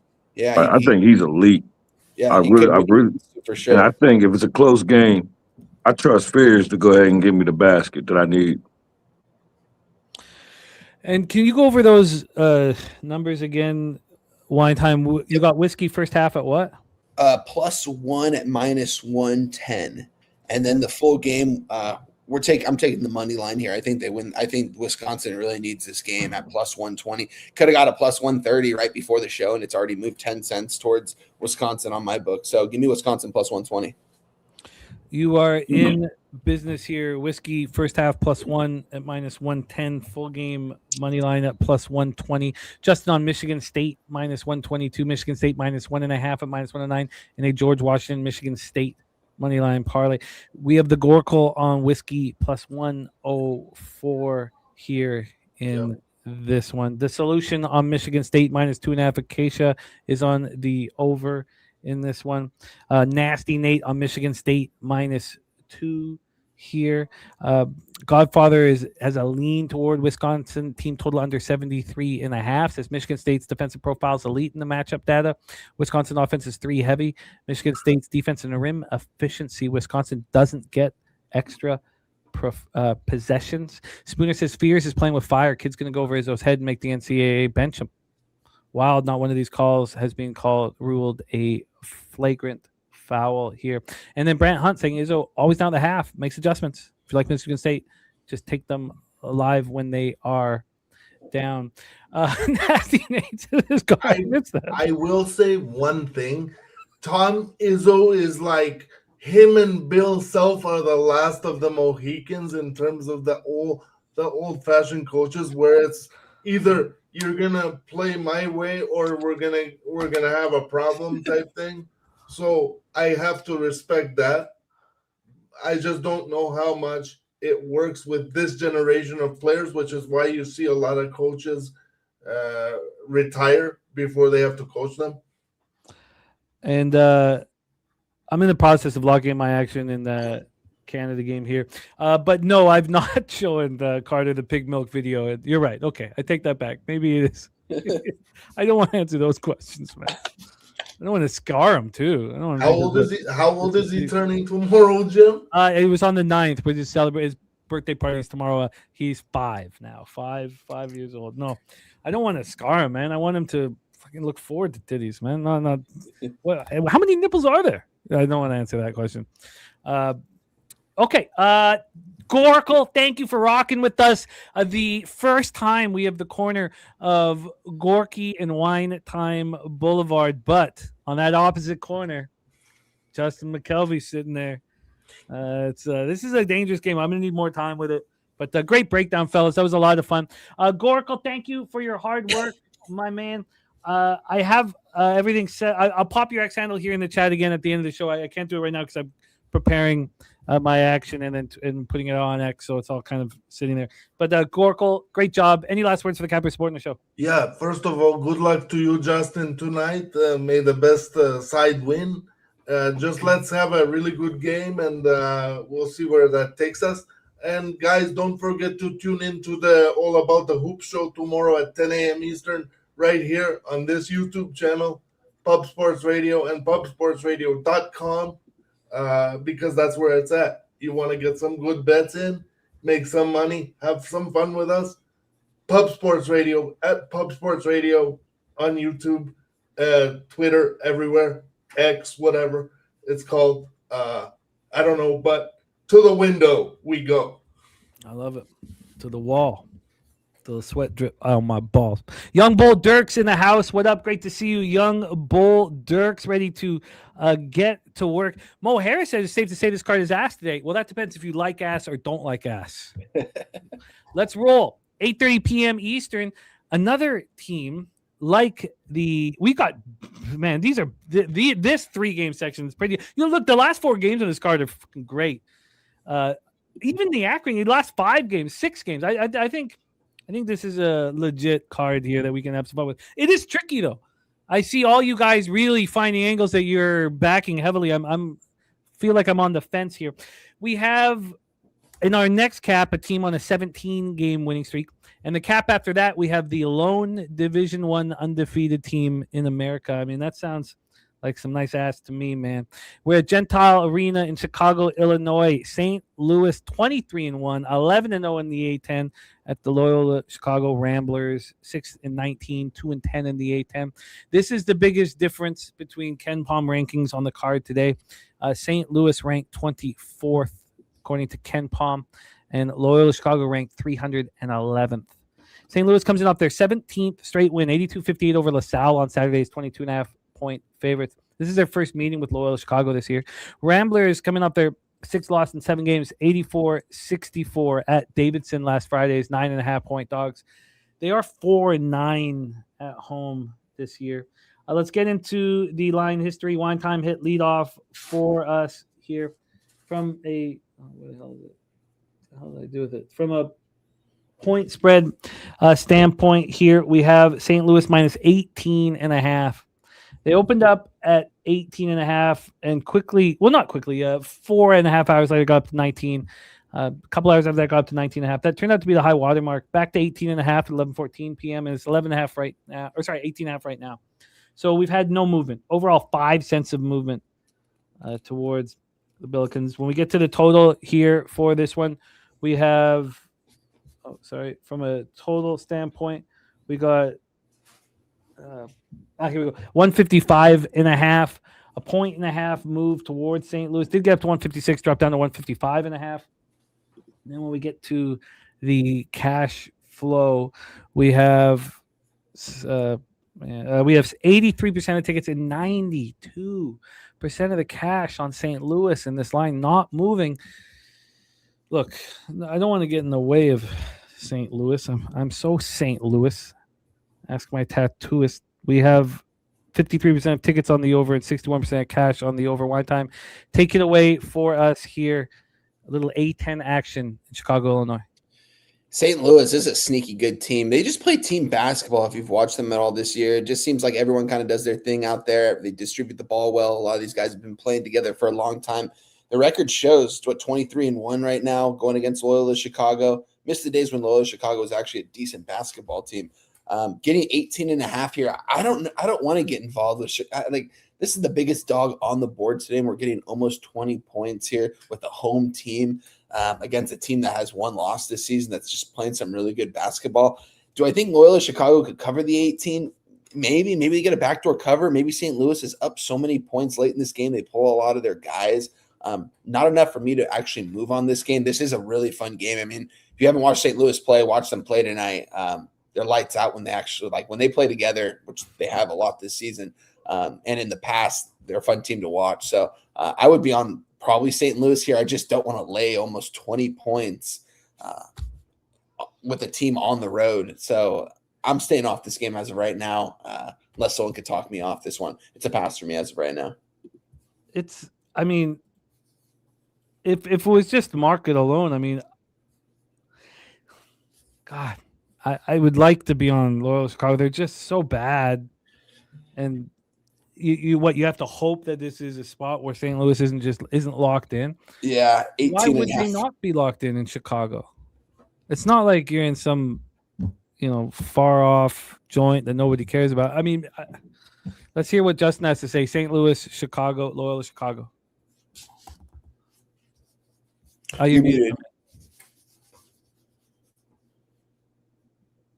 Real quick, St. Louis tattooist. What was that?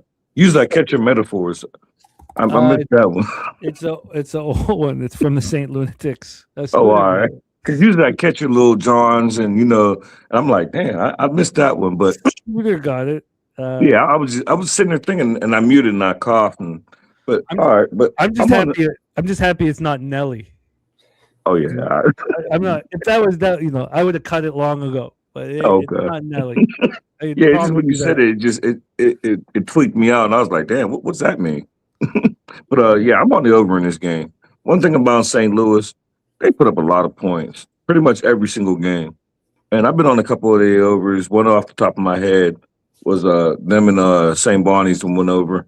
I like Loyola Chicago, and I was mad that I missed the 20.5. And then once I missed the 20.5, it made it easier for me to get to the over because I fully expect that Loyola Chicago is going to put up a fight. Now, when I say put up a fight, I ain't saying they're going to win the game, but I think they're going to cover that 20.5. In order to cut it 20.5, you're going to have to keep up with St. Louis because one thing we know about St. Louis, this St. Louis team is going to score. Whether they're at home, whether they're on the road, whether they're neutral, they're going to put up a lot of points. Loyola Chicago, I think that this team is horrible. I just think they had a rough year after rest in peace, Sister Jean. So I just think they're going to keep up, and I think this is going to be like a really real shit. I think it's going to be like a single point. I think like 9 or under. I don't think it's going to be a double-digit win. But whether I'm wrong or right, I do love this over. So best number you can give me, I didn't post it, and I didn't actually bet it yet because I didn't realize I missed a 20.5. So I'll take the best number you can get me, and I'll bet it after the show on the St. Louis and Loyola Chicago over. The best on the offshores is a flat 155. The best in the legal books Here is 155 circa hanging at 155 over 155 Flat minus 155. over Like that. 155 minus 110 here. I'll take it. And we got Justin hitting lead off for our next game here. So let's get here, Justin, over 155 minus 110. So if you were going to still move on Loyola, would it be a full game or a first half? First half. God, I wonder if they can keep it close. It's just standing in front of the St. Louis team is just not comfortable. Like, I like the St. Louis team so much that being that today's a light slate, there's no NBA, I can make my decisions when I get off here. This is another reason why I told you I like living by myself, Jimmy. It's the best thing that's ever happened in my outside of my kids. Yeah, outside of my kids. It's the best thing that ever happened to me. Because now I could really, really dig into some future. Like, I want to take the St. Louis team, like not Final Four, but I get some nice money for Elite Eight for the St. Louis team. I really like the St. Louis team, and I think they're fun to watch. And you know where you get to watch that? With us at Pub 5. I know there's people upset that it's not round 1 this year, and it will be next year. But so what round is it down there? It's Sweet 16, Elite 8, but it's also that's better. Less games for us to put more time and detail. It really is. It's because it's the opening weekend of Major League Baseball. Wait, it is? Wait, March? Wait, when is Thursday night? Thursday night at Pubapalooza, our welcoming party is the opening night of Major League Baseball. That's a blessing. Wow. Oh yeah, I gotta get down there. And I gotta be down there. Damn, I'm excited. I gotta be down there for opening night. I'm stoked. I'm so pumped. When is y'all leaving? Y'all leaving Wednesday though, right? Oh, gotta get in Wednesday. Yeah, I leave Wednesday, leave Monday. Get in Wednesday early, leave Monday. Set up for it. Yes, Young Bull Dirks. I'm just putting it in, so I'll pop it back in the chat. But that was Jose pumped up about that. And we all are. We're all pumped up about that. Do y'all like that? Elite 8, St. Louis Futures? Sweet 16, Elite 8? I'd love that. I think it would add so much to it. Again, we'll all be there here. Well, I can tell you what I'm on. I'm just figuring out what the -1 is because I'm using alt lines. So I've got to put in the -1 calculator just to simplify things and exactly how much I'm betting on it. But I'm on the first period under 1.5, the full game under 6, and I'm on Switzerland +3. That's my action here. And also, though, if I take another loss on the first period under and win the full game under, I'm probably going to let those first period unders go because it's not working. I'm not going to let it go yet. So we have just on the over 155 here in St. Louis, Loyola, Chicago. Did you have any interest one time in Loyola, Chicago in the first half or a full game situation at all? No, I'll stay off it. I just being the biggest dog on the board maybe has me treading a little bit. I don't know, just 18.5 point dog. I don't want to take it. I could see them being down 30 points in the first half, but maybe that means St. Louis takes their foot off the gas. I'm going to stay off it. God, they look terrible at Davis. This is their Super Bowl. You asked me about would it be first half or full game? Yeah. I don't know. I told you first half when I first answered it. And then I sat there and thought about it for a couple seconds. Like, St. Louis takes off early a lot. Like, not all their games, but they take off on these crazy numbers first half, like 18 to 4 type shit. Like, they got big leads. But I just think with Loyola Chicago being at home and being horrible, like, I feel like they'll get up and have a whole bunch of fight the first half. And then St. Louis will take off the second half. The Big Zo loving you calling the shot with the Billikens. Mark on St. Louis first half, team total over 42 here. So yeah, I'm looking at futures after the show. I'd like to have something in my pocket too for when we go down there. I've been trying to work it out, not forcing it, but at least setting the table because I don't have any futures in college basketball. I have some teams that I like. I just sitting a little bit longer here. I have some interest in Loyola. It sickens me to say that, but I do. And I'm going to study the first half of the full game. Let's roll on to the mighty Miami of Ohio Redhawks. We had Spoons talking about how excited they are in Oxford right now, and it's great. This is just good for sports, you know. We have Ohio ranked 221st. Miami of Ohio, though, ranked 83rd. Ohio had their 2-game winning streak snapped in 78-72 loss to Old Dominion on Saturday, 3.5-point favorites. They're 3-6 on the road this year. The last undefeated team in Division I basketball, Miami of Ohio Redhawks, coming off a 90-74 victory at Marshall on Saturday. I was on it. Spoon was on it. It was just so easy. Wish they were all like that, man. This is their first meeting with Ohio. They do play them to end the regular season on March 6th in Ohio. And that could be for the perfect season, regular season, which would be really fun. And I know that the Bobcats would care about that. Not that they don't care about this, but the game we just talked about. I mean, it'll be sold out, right? Won't it be sold out at Gentile Arena? Isn't this the game of the year for the Ramblers? I know they're trash, but so let's set up the line history here and then hand this over to Justin.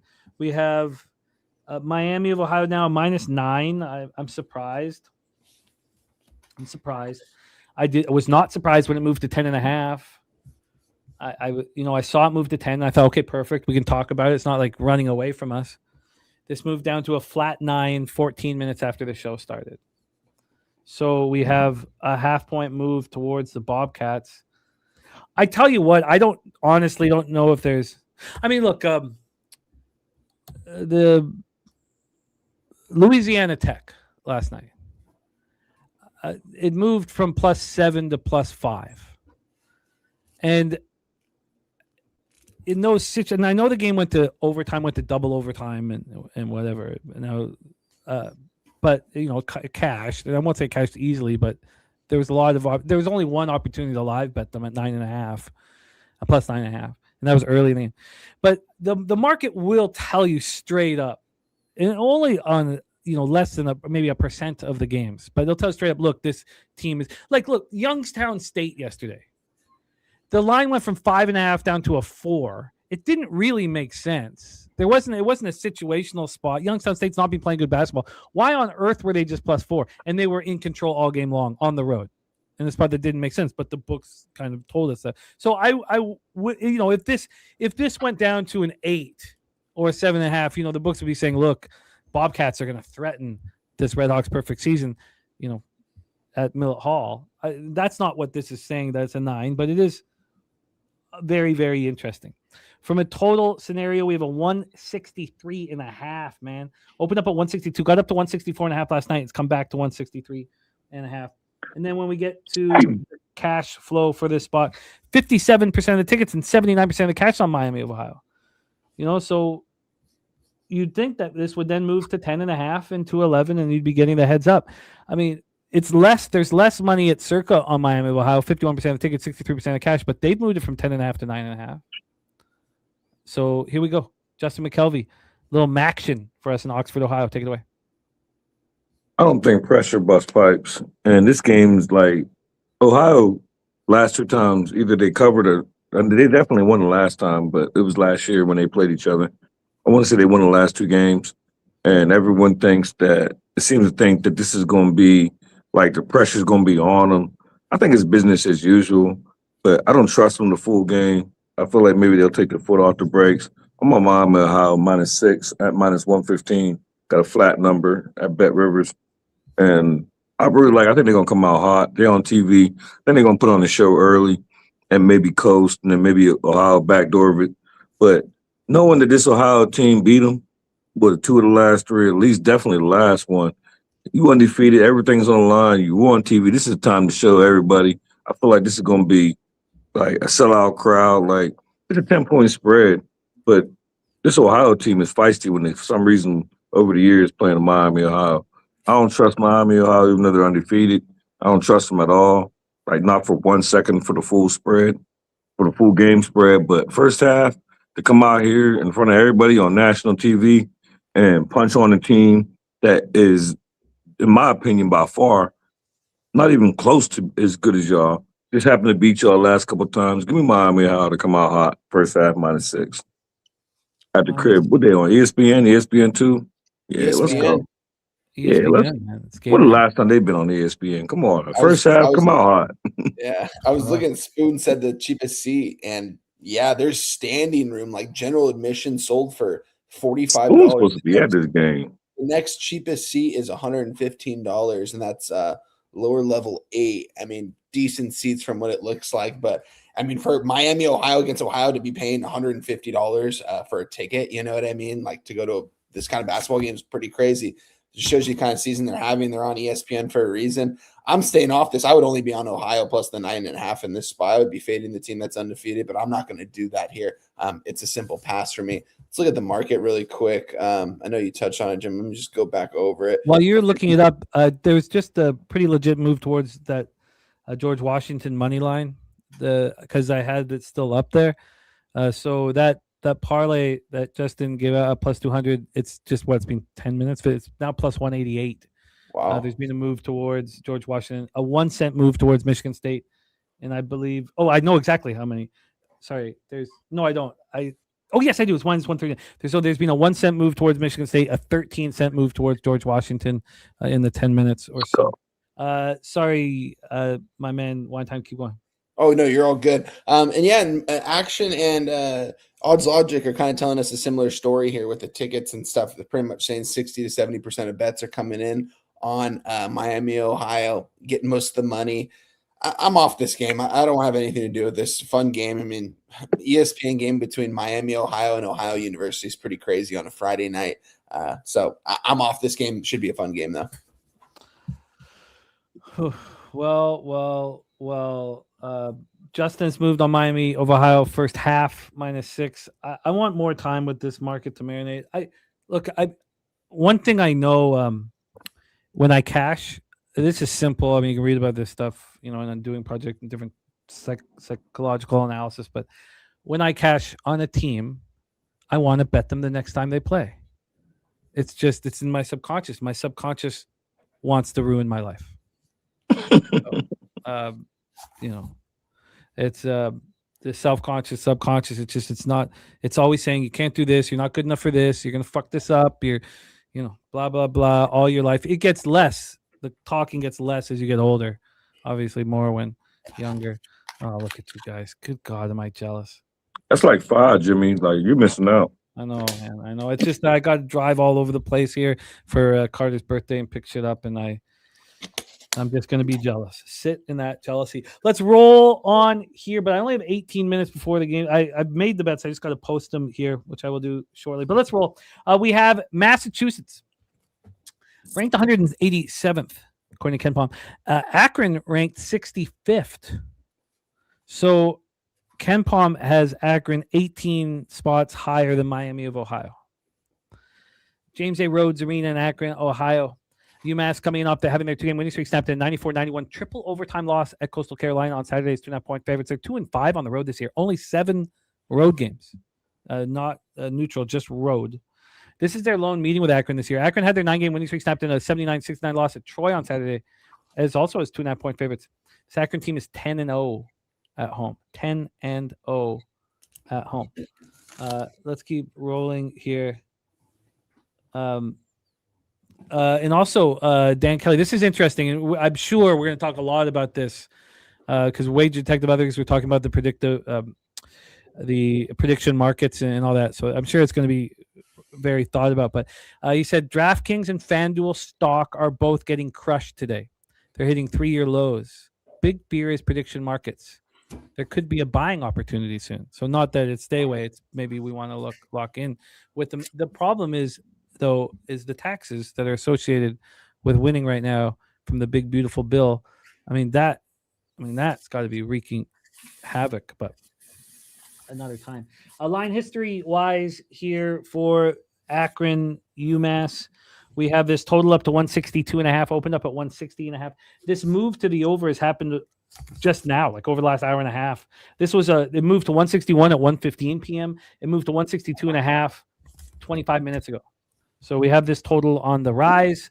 From a point spread perspective here, we have Akron down to 12.5, opened up at 13.5 and got up to a flat 14, 8:39 in the morning. So the seed at 12.5 is pretty interesting here. Do you want to fade Akron off of a loss at home on a Friday night? It's very, very, very interesting here.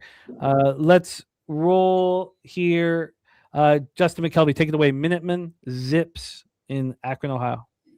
Yeah, you said it best, but I don't have no action in this game. But I really, really wanted this Akron first half, and I just couldn't get there. I had a lot of action, a lot of things I wanted to get to, and when I had to start making deductions, this was the first team. This was the first one to go. I don't, because I'm not just not in a hurry to fade this UMass team. But Akron off a loss, back at home on a Friday night, first half spread just seemed like I didn't even look at what the number was because I'm just not interested. I got enough action for a 16-game slate. I still got one more bet. So I scratched this one off, but it would only be Akron first half for me if I had to make a bet. I thought that's where we were. We were on the way to that until this back moved to 12.5. Almost makes me thankful that I didn't move earlier here. One thing I knew about today's card was that we were going to have a lot of time to let this market marinate because there's going to be a lot of money coming in on some of these smaller schools that don't usually get all this money put into them, which also means that we don't know who it is, but there's going to be a player on the floor today that's going to be throwing the game. You know, I mean, wouldn't you? Aren't you sure of that? That somebody on the floor tonight on a Friday night with only college basketball on the card is being contacted to let up here? I'm 100% sure. 100. Yeah. So you just want to be on the right side. You don't know where it's going to be at, where it's coming from. Yeah. Let's hear from Wine Time. Wine Time, what do you think of this spot, James A. Rhodes Arena? I think I'm going to make it official. That's where I wanted to go is Akron, -7.5, -110 in the first half here, guys. I'm going to move on it coming off the loss. I know UMass is coming off a loss, but Akron being at home in Ohio here today, I think it's a good spot. I think they're laying this number for a reason. I don't want to lay 13.5 for a full game or whatever it's at right now. Let me just double check. 13. There is still some 13.5s, but 13. I'm getting 13 at my book, but giving a 7.5 in the first half. I don't want the full game. I just want the first half. I want to get in and get out. I think they're going to be angry here at home. UMass is a pretty good team too. I think Akron though, they're probably going to be in the big dance when it's all said and done. I think it's going to be they're going to be a bet on team. I think they're high spread at home for a reason. Give me the first half though. I think they come out and make a statement. I think they're up by double digits at half, and we're getting a 7.5. So give me the -7.5, -110. You are in business, -7.5, -110. I need Wine Time a minute to focus here, just because it puck drop in 13 minutes. Can you set up UNLV Boise State? Yeah, let's go to UNLV Boise State here, guys. Line open up at a 10 for Boise State at home. UNLV coming to town. We're now seeing 10.5. So we're even seeing an 11 at some books right now. We've got 60% of the bets and 76% of the cash coming in on Boise State at home. Looking a quick look at the total here. We have 153.5 pretty much across the board everywhere right now in this game. There's a 154 right now at Superbook. And all the money is coming in on the under, so this is adjusting. It opened up at a 157, so it is moving towards the home team in Boise, or in the under, and it is moving towards Boise State in some sort of fashion.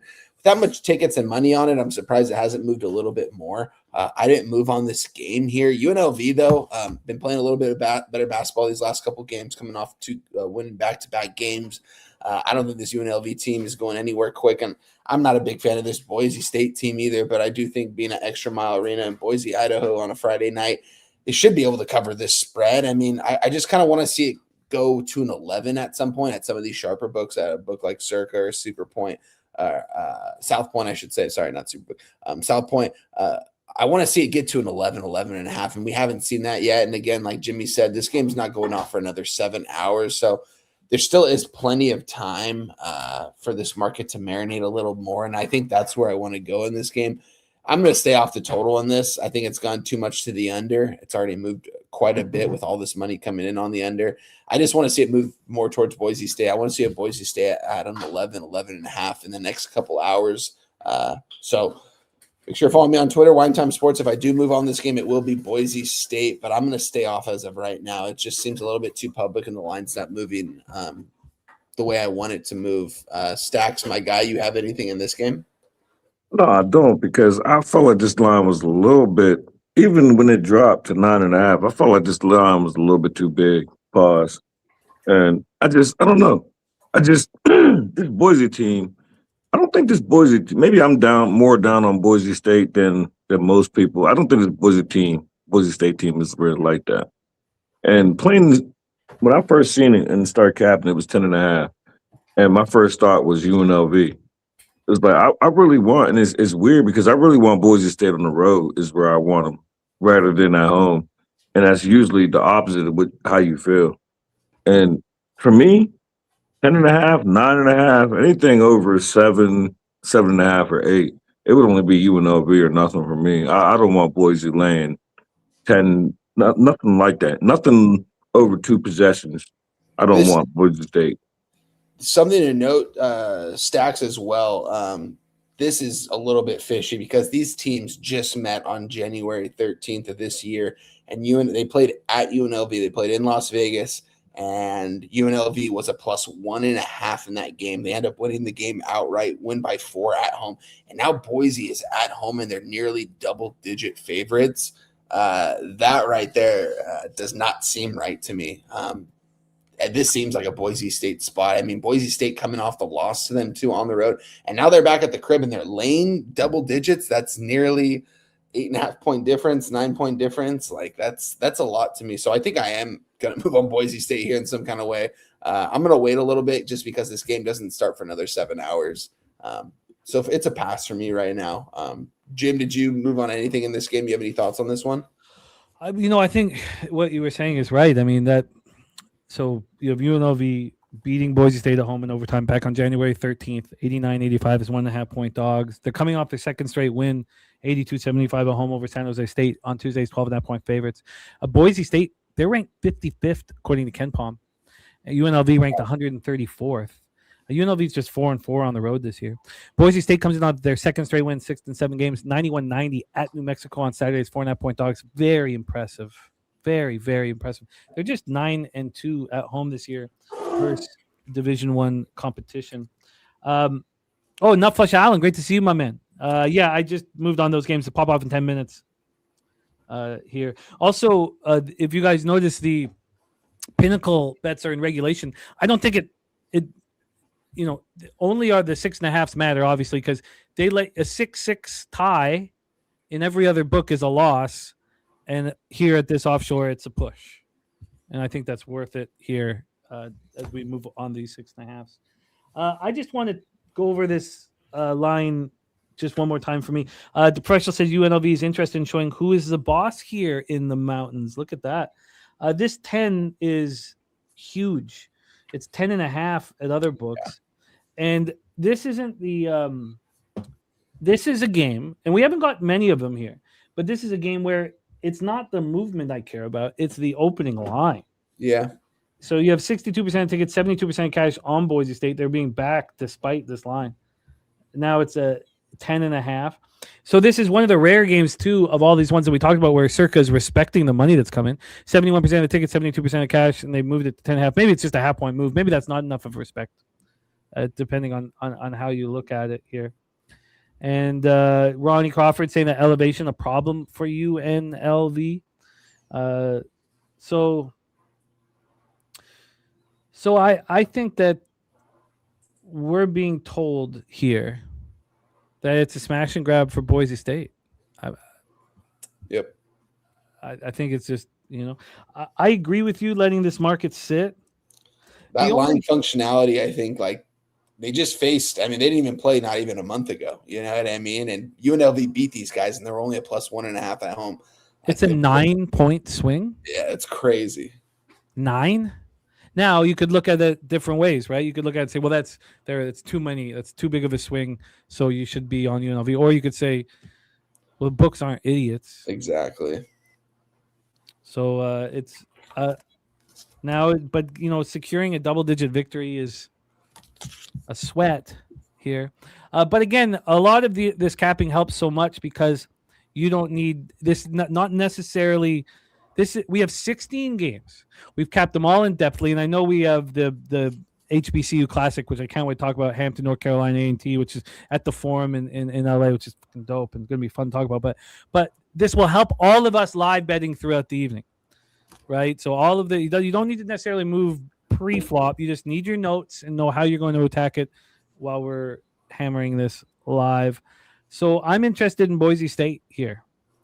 And my card is a issue right now. There's not much action. Big Mastro in the house. And the sports investor says, check the UNLV injuries. So why don't I pull up that injury report right now here before we move on to our final game on the card. Also, this show is going to end here right when puck drops for the Canadian game, which will be fun. More fun if you've moved on it, I imagine. So let's go over to the action here. The injury report. And here we go. So Shea and Dembele are out. So no questionables. They're both out here. So let's just quickly go over to sorry. Let me just take a second to go over to the stats here, the importance of these two guys and when they were not around. I didn't think there was anything pressing here. King Al, my man, we will talk about that. Yes, Ron Crawford, I'm with you with Germany on minus 1.5 again. I'm right with you. So let's just quickly go over the importance of these two guys so that we have all the information that is needed. And one cross saying that the 6-18 team laying points against a team that's 10-16. So obviously, for me, one cross that makes me want the team with the terrible record. You know, if the books are saying that they should be a favorite against the team, but we all look at these things differently. So very quickly, let's just go through the stats here. I'm sorry that's taking so long. Just going to take me one more click here, and let's go over these guys. So we have Dembele and Shea out, and they haven't played. They haven't played this year. Oh no, Dembele played 5 games.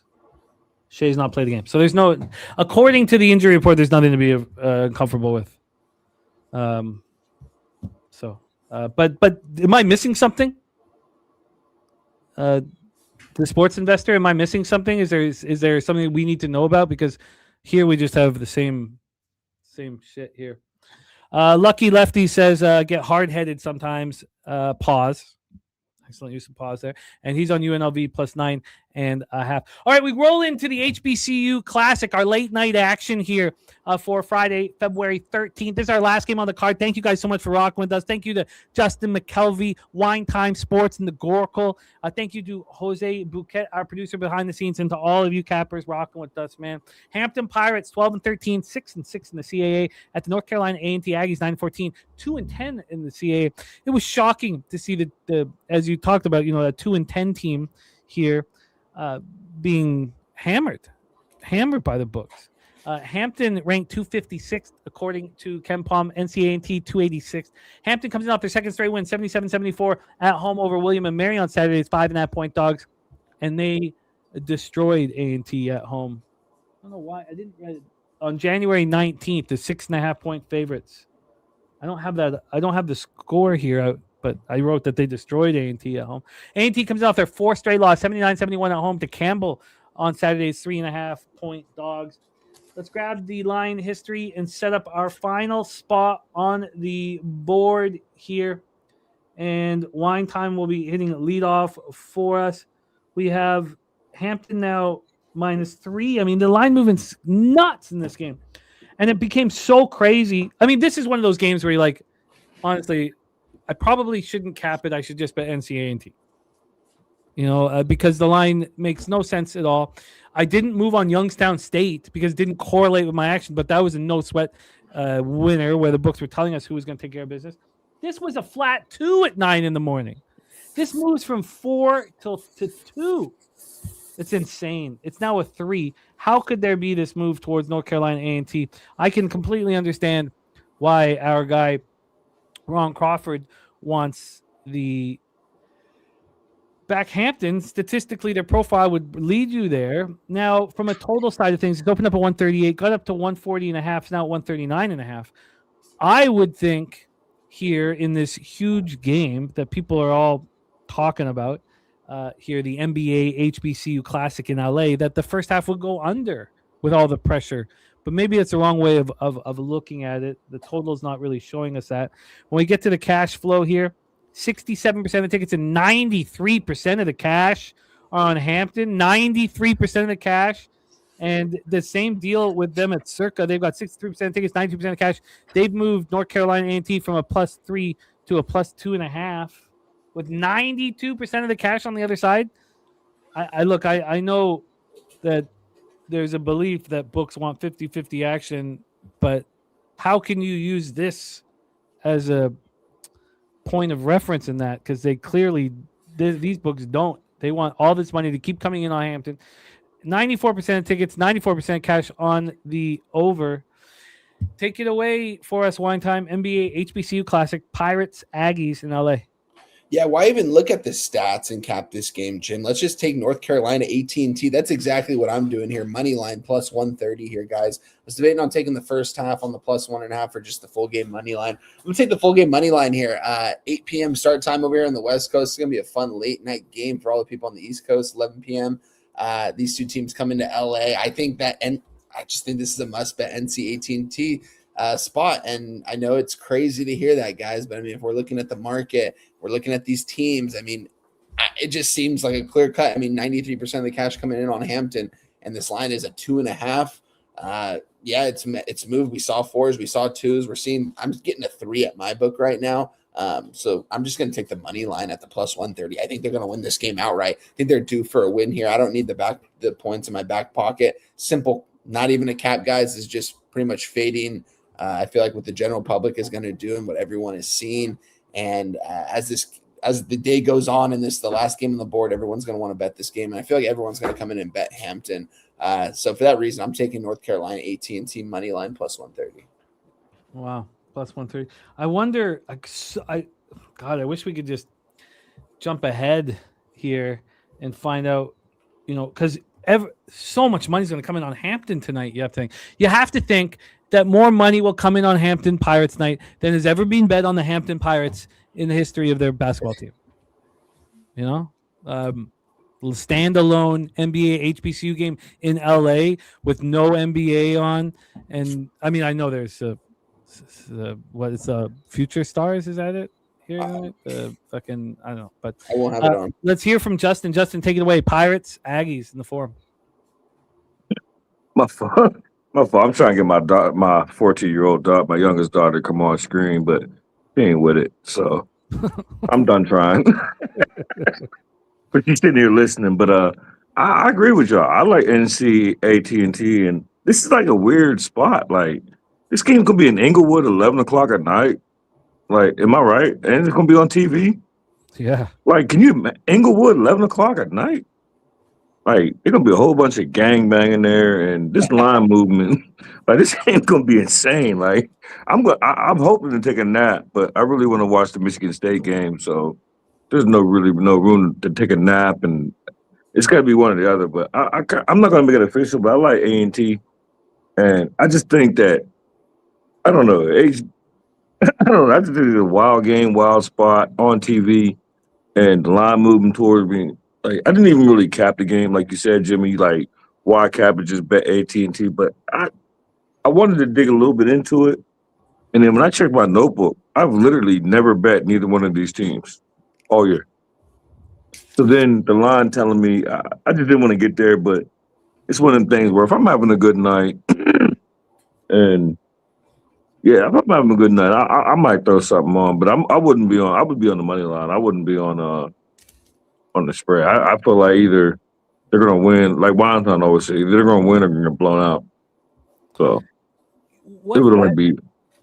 What's happened for me, and I should put this in effect, is that the games where the market is telling us that one side is going to be the play, I swear, and I don't have the numbers in front of me, but the first half cashes over and over and over and over and over again. And sometimes you don't cash the full game. Sometimes it goes to overtime. Sometimes, but this team where the market is telling us that they're going to menace does so in that first half. And I said to myself so many times that, wow, I should just take the first half in all these spots, and maybe this is my opportunity to put it into motion. I thought I'd backed North Carolina A&T one time. Let's see if I can find. I'm pretty sure I backed them one time. I mean, this is a pretty legit market here. We've had a lot of money coming in on this game, and I think we can trust it. Let me see if I can. Maybe I don't have it. I'm not gonna sit here and search for it. But are you moving on to Jimmy? Well, what I think I'm gonna do here, and I've been saying this. I've been saying that when the market is telling us that there's one side that we should bet on, and it's a dog, and it doesn't really make sense, that they cover the first half over and over and over and over and over and over. And then the full games, I sometimes lose. Generally, my ROI is still very strong on these spots, but there are a couple times where I will lose a full game. And it just happened to me where I did lose the full game, and it was a game that made no sense whatsoever. And it was last week, and it was just a sick spot that made, that was horrible. And they did not cover the full game just because it went to overtime. And I'd like to be able to pull it up here. Were they dogs? Yeah, they were dogs. They were like 3-point dogs in the game. It made no sense. Yeah, dogs die in overtime. Oh, I know. Yeah, you got a dog. You go to overtime, you're shot. Yeah, no, I'm gonna like a 90% clip. Let's see if I can find it. I know it was a loser here. I'll see if I can find it. Let's God, which one was it? I don't know. Okay, let's do a review of all action here in college basketball. Thank you guys so much for rocking with us. I'll see if I can pull this up here. I don't know if I can. I'll see if I can. Let's go with Justin Mcelvy. Justin, we have a big, beautiful college basketball card because it's not overwhelming. 16 games, not 62. I guess, how long does it take you to go through the Saturday card? That's why I'm happy. My fault to interrupt you. No worries. But that's why I'm happy.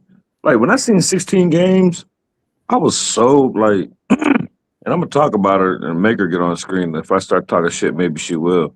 Like, my daughter's a little punk ass. She kept me up all night, and I had a late start. And my whole thing is, like, I was like 16 games, and there's 132 on Saturday. I said, all I got to do is she's leaving shortly after here. I'm like, I got all day and the middle of the night to cap 132 games. I'm like, I'll talk this out with Jimmy, get her ass out of here. get her ass out of here and cap my Saturday games because I'm not planning on. I'm going to, and I'm pretty sure it's not going to be a problem. I'm going to make my debut on All About the Hoops tomorrow morning. So, because I've already started digging in tomorrow game. I'm ready to fire tomorrow. Like, I'm fully loaded. Bonus bet Iowa State tomorrow. Bet it now. Massacre spot. Love Iowa State. Just throw it out there just in case the number. I got 5.5 just in case the number changes. And I'll break it down tomorrow morning on All About the Hoops. But I don't know if that number is going to be there. It might go up and down depending on Peterson. But my whole thought was 16-game slate. I could really dig into it today and then be done with it and get an early jump at the big slate for tomorrow. There's no NBA tomorrow. If you don't count the Olympics, there's no hockey. So I could put 100% effort into my Saturday slate, and that's what I want. So 16-game slate. I like today's game. I think there's a lot of games that are interesting, so I like it. I'm excited. I'm excited too. Let's hear your action for Friday, February 13th, Justin. And the only one I need when I get there too is the triple up on. I just need the Michigan State money line that you got for me. That's the only one I didn't get. But I'm on George Washington money line, Michigan State money line parlay at plus 200. I'm on Princeton stacks play today. Only stacks play today. So stacks play today. Princeton Tigers plus 2.5 minus 105 at Fanatics. Dartmouth plus 10 at minus 110. Ryder plus 6 minus 120. Columbia money line plus 135. Michigan State money line. Waiting on the VIG, and Michigan State minus 1.5, minus 109. I think it's going to be a close game. And just in case that it's a 1-point game, I wanted to have both of them. St. Louis and Loyola Chicago over 155, minus 110. And Miami, Ohio, minus 6, minus 115 first half. You are in business. So you wanted a Michigan money line, Michigan State money line? No, I actually didn't. But Okay, I thought you had said it. Yeah, I just wanted the 1.5, and I wanted the parlay. Okay, cool. Yeah, 1.5 was minus 109, and the and the parlay was 200, right? Yeah, plus 200. Okay. It's just when you announced it, you said it was a triple up, and I was like, damn, triple up. Yeah, man. Well, you got 3 bets on Michigan State. I mean, I do. It's just only two of them are official on here because I got like a 122, I think. Oh, okay. So the Michigan State money line is not official here for us. No, that's what I was asking you. I'm willing to take it. I just didn't have the odds. Before I get the games, I said I didn't have the Michigan State money line. Oh, okay. So right now for me it's a double up, but it's Michigan State minus 1.5, minus 109, and then part of the parlay for the money line. But when you broke it down, you said I had a triple up on that game, and I don't mind. I love it. That's probably my best play today outside of Stacks. Yeah, and Columbia, third best play. The best money line available is a minus 130 on a legal book here for the money line. If you want the triple up, I do. Okay, you got it. So 9 plays, triple up on Michigan State, because one thing about these things, and I ain't gonna break it down all over again, but I can see a 1-point game, and I want to make sure my cap is right because they're going to win this game. I just don't know about how many. I love it. Great job today, Justin, as always, man. It was a fun cap. Wine Time Sports. Well, actually, here, stick around for a second, and then we'll say a final goodbye. Wine Time Sports, review your college basketball action here for Friday, February 13th.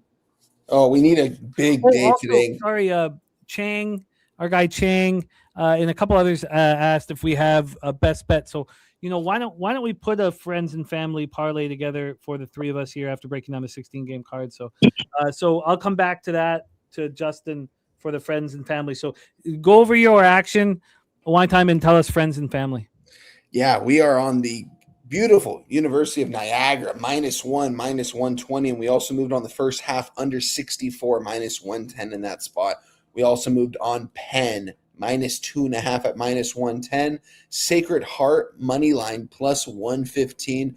Double up spot here, Wisconsin, money line, +120. And we also moved on the first half at +1, -110. Ryder +3 first half, -110. Love that play. That might be friends and family. We're going to see right now. Akron -7.5, -110 in the first half.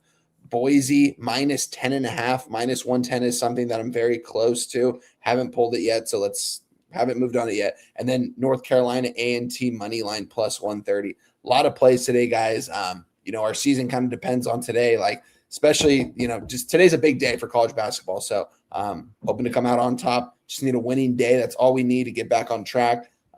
My friends and family, I'm actually going to move on Niagara -1. Let's do Niagara money line -130 for friends and family. Niagara, sorry, where is it? Wine Time is on Niagara money line -130 for our guy Wine Time Sports. Justin, your friends and family. I'm guessing it's the triple up. Yeah, that's my Michigan State. I ain't scared of you and Spoon and everybody else. Give me Michigan State money. Is it a parlay or is it a parlay? Yeah, we're gonna put it's friends and family parlay. Just best bet from the 3 of us. I mean, you guys, it's optional, of course. Oh, okay. We'll scratch that. George Washington money line. Okay, there we go. I say I got to play this. So yeah, because I don't want to go against y'all, and I want to play it, and I don't want nobody, you know what I mean, to have different action. So, and I really like George Washington. So give me G-Dub. George Washington money line, and then I will. You can't go against us, so I'll give North Carolina A&T first half +1.5. North Carolina A&T first half +1.5. George Washington. Okay, I'll bet it too. I'll bet this, friends and family. I like it. I'm about to say, and I'm right. And you was on Niagara money line, right? Juan? Niagara, yeah, yes. Niagara money line, George Washington money line, North Carolina A&T money line. That's a banger. Great job, Kelly. Yes, I'll go over my action here. I'm a work in progress today. I think things did not. The only two things that really opened up, and I'll go over it here after we say our goodbyes, but were Boise State and North Carolina A&T. And then I think I take Hampton first half team total under. I think I'm going to double up there. And I want to start doing this here with these market-related bets. And put this in motion. I've been saying this now for a few months that just when the market's telling you the bet side, just take them first half. You don't need to hammer full game. So thank you to our guys, Justin McKelvey and Wine Time Sports and the Goracle. I'm going to put all their X handles here in the chat. We have a cheers set up here for. I'm out, yeah, Stacks. Yeah, but I said we got to have an outro. Oh, you out?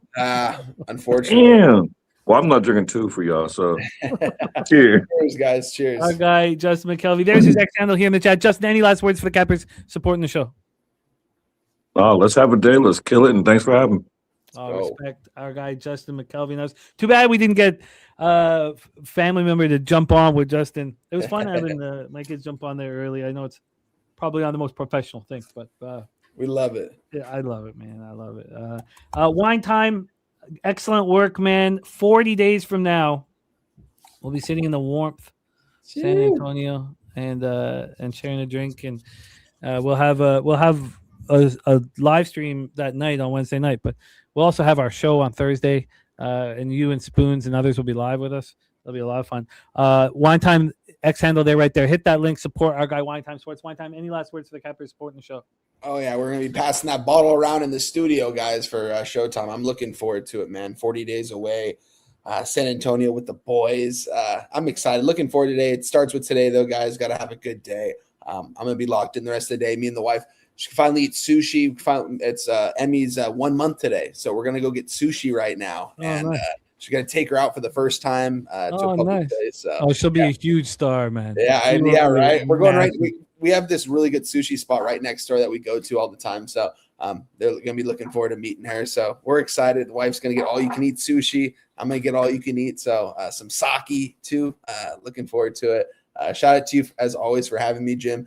Catch us right here tomorrow, guys. All about the hoops on Pub Sports Radio. Me, Dabby Cab, Guns Picks, Stacks, Gorky, Kong's Clips. Spoons has came on the last couple weeks. Shout out to Spoons and his birthday. Happy late birthday to our guy Spoons. And big day yesterday for him in college basketball. You love to see do well on your big day. So shout out to you, Spoons. Shout out to our guy Nasty Nate right there. So I'm getting sushi at a new spot at the casino. Let's go, Nasty Nate. Looking forward to kicking it with you, my guy here. I'll be seeing you guys soon. Love you guys. I'm out. There he is, Wine Time Sports in the house. Let's do a review of all action. The first thing I have written on my worksheet is 40 more days till Pub 5. The second thing I have on my worksheet is Ronnie Lofton. If my wife's knees are better next month, we may drive out to San Antonio with the motorhome. Oh, man, that'd be dope. Ronnie Lofton strolling would be dope, man. DJ 100 grand, my guy, man. It's been too long. We got to get him on screen. Sacred Heart +2 and Hampton -3 for DJ 100 grand. Maple Bar's play today is Switzerland, Canada over 5.5 and Michigan State -2.5. And Canada's made it 2-0. So that, I guess I got to stop betting this first period on this. I guess I just got to let them go. In saying that, I am going to live bet this under 7.5 right now. Sorry, let me just make sure I'm logged in. I think that this game will slow down. These super teams are letting go. Once they're up, nice. They're just playing clean. Now they'll still score every power play opportunity they get. But. All right, that's disappointing here. Harley with the spot. M the Great, thank you. So Michigan State -2.5 and the over 5.5 for Dizzy at +236. Spooners on Cornell -2.5. George Mason +2.5. Quinnipiac +4.5. Sacred Heart Moneyline Mount St. Mary's -4.5. Booze and St. Canada flying. Yeah, they're a hell of a hockey team. Rusty Kuntz play today. The over 5.5. 5-unit banger for Turnsey on the over 5.5. So a big spot there. And then we have the Goracle on the over 6 tied in with Germany at +144. So, that's another thing. What is the... did Canada score again? No, power play Switzerland. Okay, at least you want the power plays for the bad, or not the bad team. Switzerland's not a bad team, but for these types of teams, because then it means that the powerhouse won't score. 4.5 is not worth it here. Todd, my man, we do not have Fat Wally's NASCAR picks. We missed Fat Wally. Hopefully we can see him in San Antonio. I will reach out. Friends and family, Niagara, George Washington, North Carolina, A&T first half plus 1.5. Then here, the 6:10 a.m. games. I've already moved on them. I'm on Germany on the puck line. First period under 1.5 in Germany, Latvia, and the full game under 5.5. I think that Sweden hurt Slovakia tomorrow. I'm curious to see what number that probably might be too expensive to even bet. And then Finland versus Italy, I need more time with. USA, Denmark, I'll be on Denmark in the under. I'll stop fading the super teams here soon. It's been going well. Just cashed with France plus 3.5. We'll see. Oh, Manesne said Wally did drop plays in the chat. Damn, does anybody have him? How did I miss Wally? How long ago? Nate, do you know? It's probably when I was trying to get my accident. This big Mastro in the house. Trying to go through this here. It must have been recently then, because it was the only time when I wasn't like fully entrenched in the chat. Okay, I'll see if anybody has it. Let me know, because I just went through the last 200 comments. It's not there. Damn. My bad. How did I miss that? Sorry, Todd.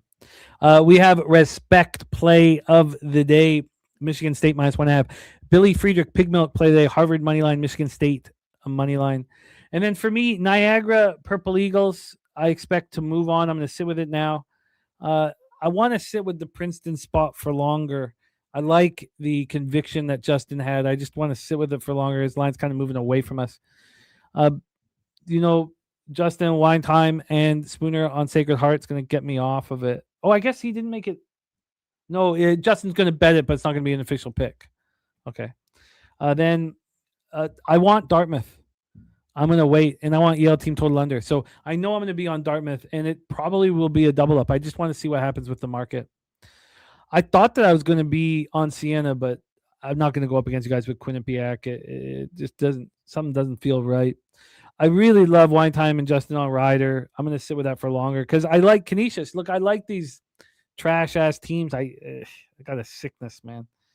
And then Pennsylvania minus 2.5 I thought was going to be a play, and Justin's conviction on Columbia just means I'm going to need to put more time on it. I don't think I have the conviction to go up against it. I don't, because I thought the Pennsylvania felt a little too easy. So and then the Wisconsin, Michigan, Gorky, Wine Time on Wisconsin, just on Michigan State. I think I just looked again in live at some point. And then I'm interested in Loyola Chicago. Like, I don't know why the worst teams in America appeal to me. You'll talk to professional gamblers about, baseball, for instance, and they talk about how much value there is on the worst 5 teams in the league. And I'm not sure if that's in my head or what, but some of these trash-ass teams do appeal to me. Just on Miami of Ohio, first half minus 6. I want to see what happens here. Oh, no, One Cross. I bet trash-ass teams a lot. I do need to have conviction. It's not easy to press the button, but I do have a thing for these terrible teams. I think that if everybody thinks they're trash, one man's trash, another man's treasure. Then Boise State appeals to me, and I'm going to move on North Carolina, A&T first half, and then Hampton first half team total under. Move on both of those here. So there we go. Oh, wow, Switzerland has scored 2-1, and the total is now an 8.5. Jesus. God, I guess it's time to maybe stop betting these totals and just focus on the dogs. I mean, we talked off the top about that run on the unders. It was like 7-1, 8-1, and yet I've given back too much money on the first period unders. The live unders have worked here. Young Bull Dirt said third goal already under 7.5. I mean, the 8.5 I have available here.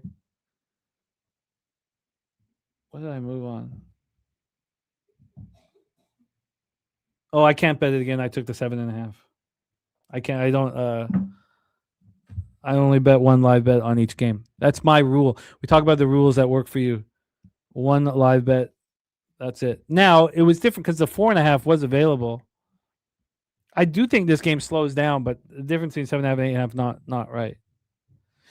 So there we go. That is our show for today. We also had our guy Justin give us Iowa State tomorrow. Don't forget all about the hoops. Will be popping off tomorrow. Big show all about the hoops. And that's our show for today. Not sure if Jose is able to jump on with us to bid our farewell. And there he is. Look at him. Jose, how are you, my friend? Swell. Sorry for the shitty camera, but we're doing well. No worries, my man. The excitement growing for Pubapalooza. Excitement growing here for. Are you speaking for yourself or for everyone else? For everyone. I'm just, Ronnie. I mean, imagine we get Ronnie Lofton out there too. That would be electric. I would love to just get into Ronnie Lofton's RV.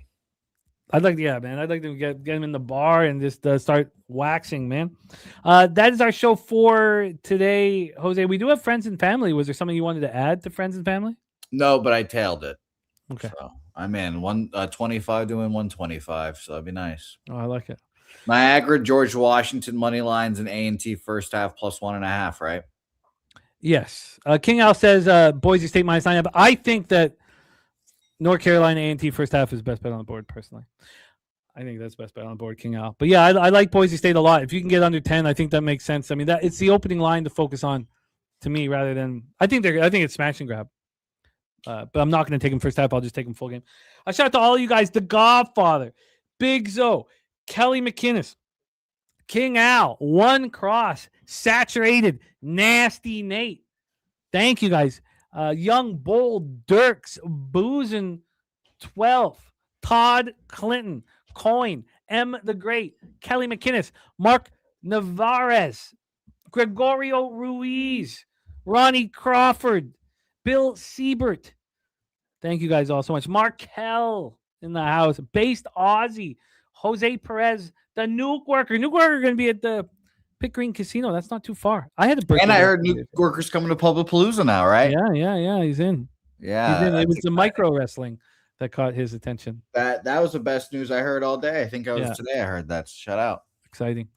Crip Key in the house. Spencer Hicks. Spencer, thank you for the big dono, man. That's huge. Very, very big. Thank you, my man.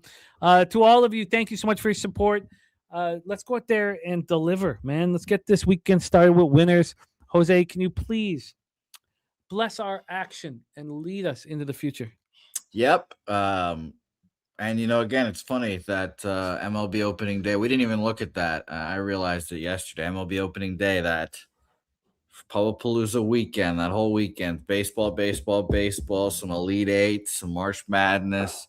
So it'll be a whole lot of fun. I can't wait. Now, it's funny this year, Jimmy, when Pubapalooza comes around, it's typically, are you ready for baseball? This is the most important baseball season of our lives. You ready? Are you ready for it? It's been the last few, and now we're going to be in the midst of it instead of before it. So that should be very interesting. Yeah, a lot of twist. Yeah, it's definitely going to determine the mood of our relationship on Friday.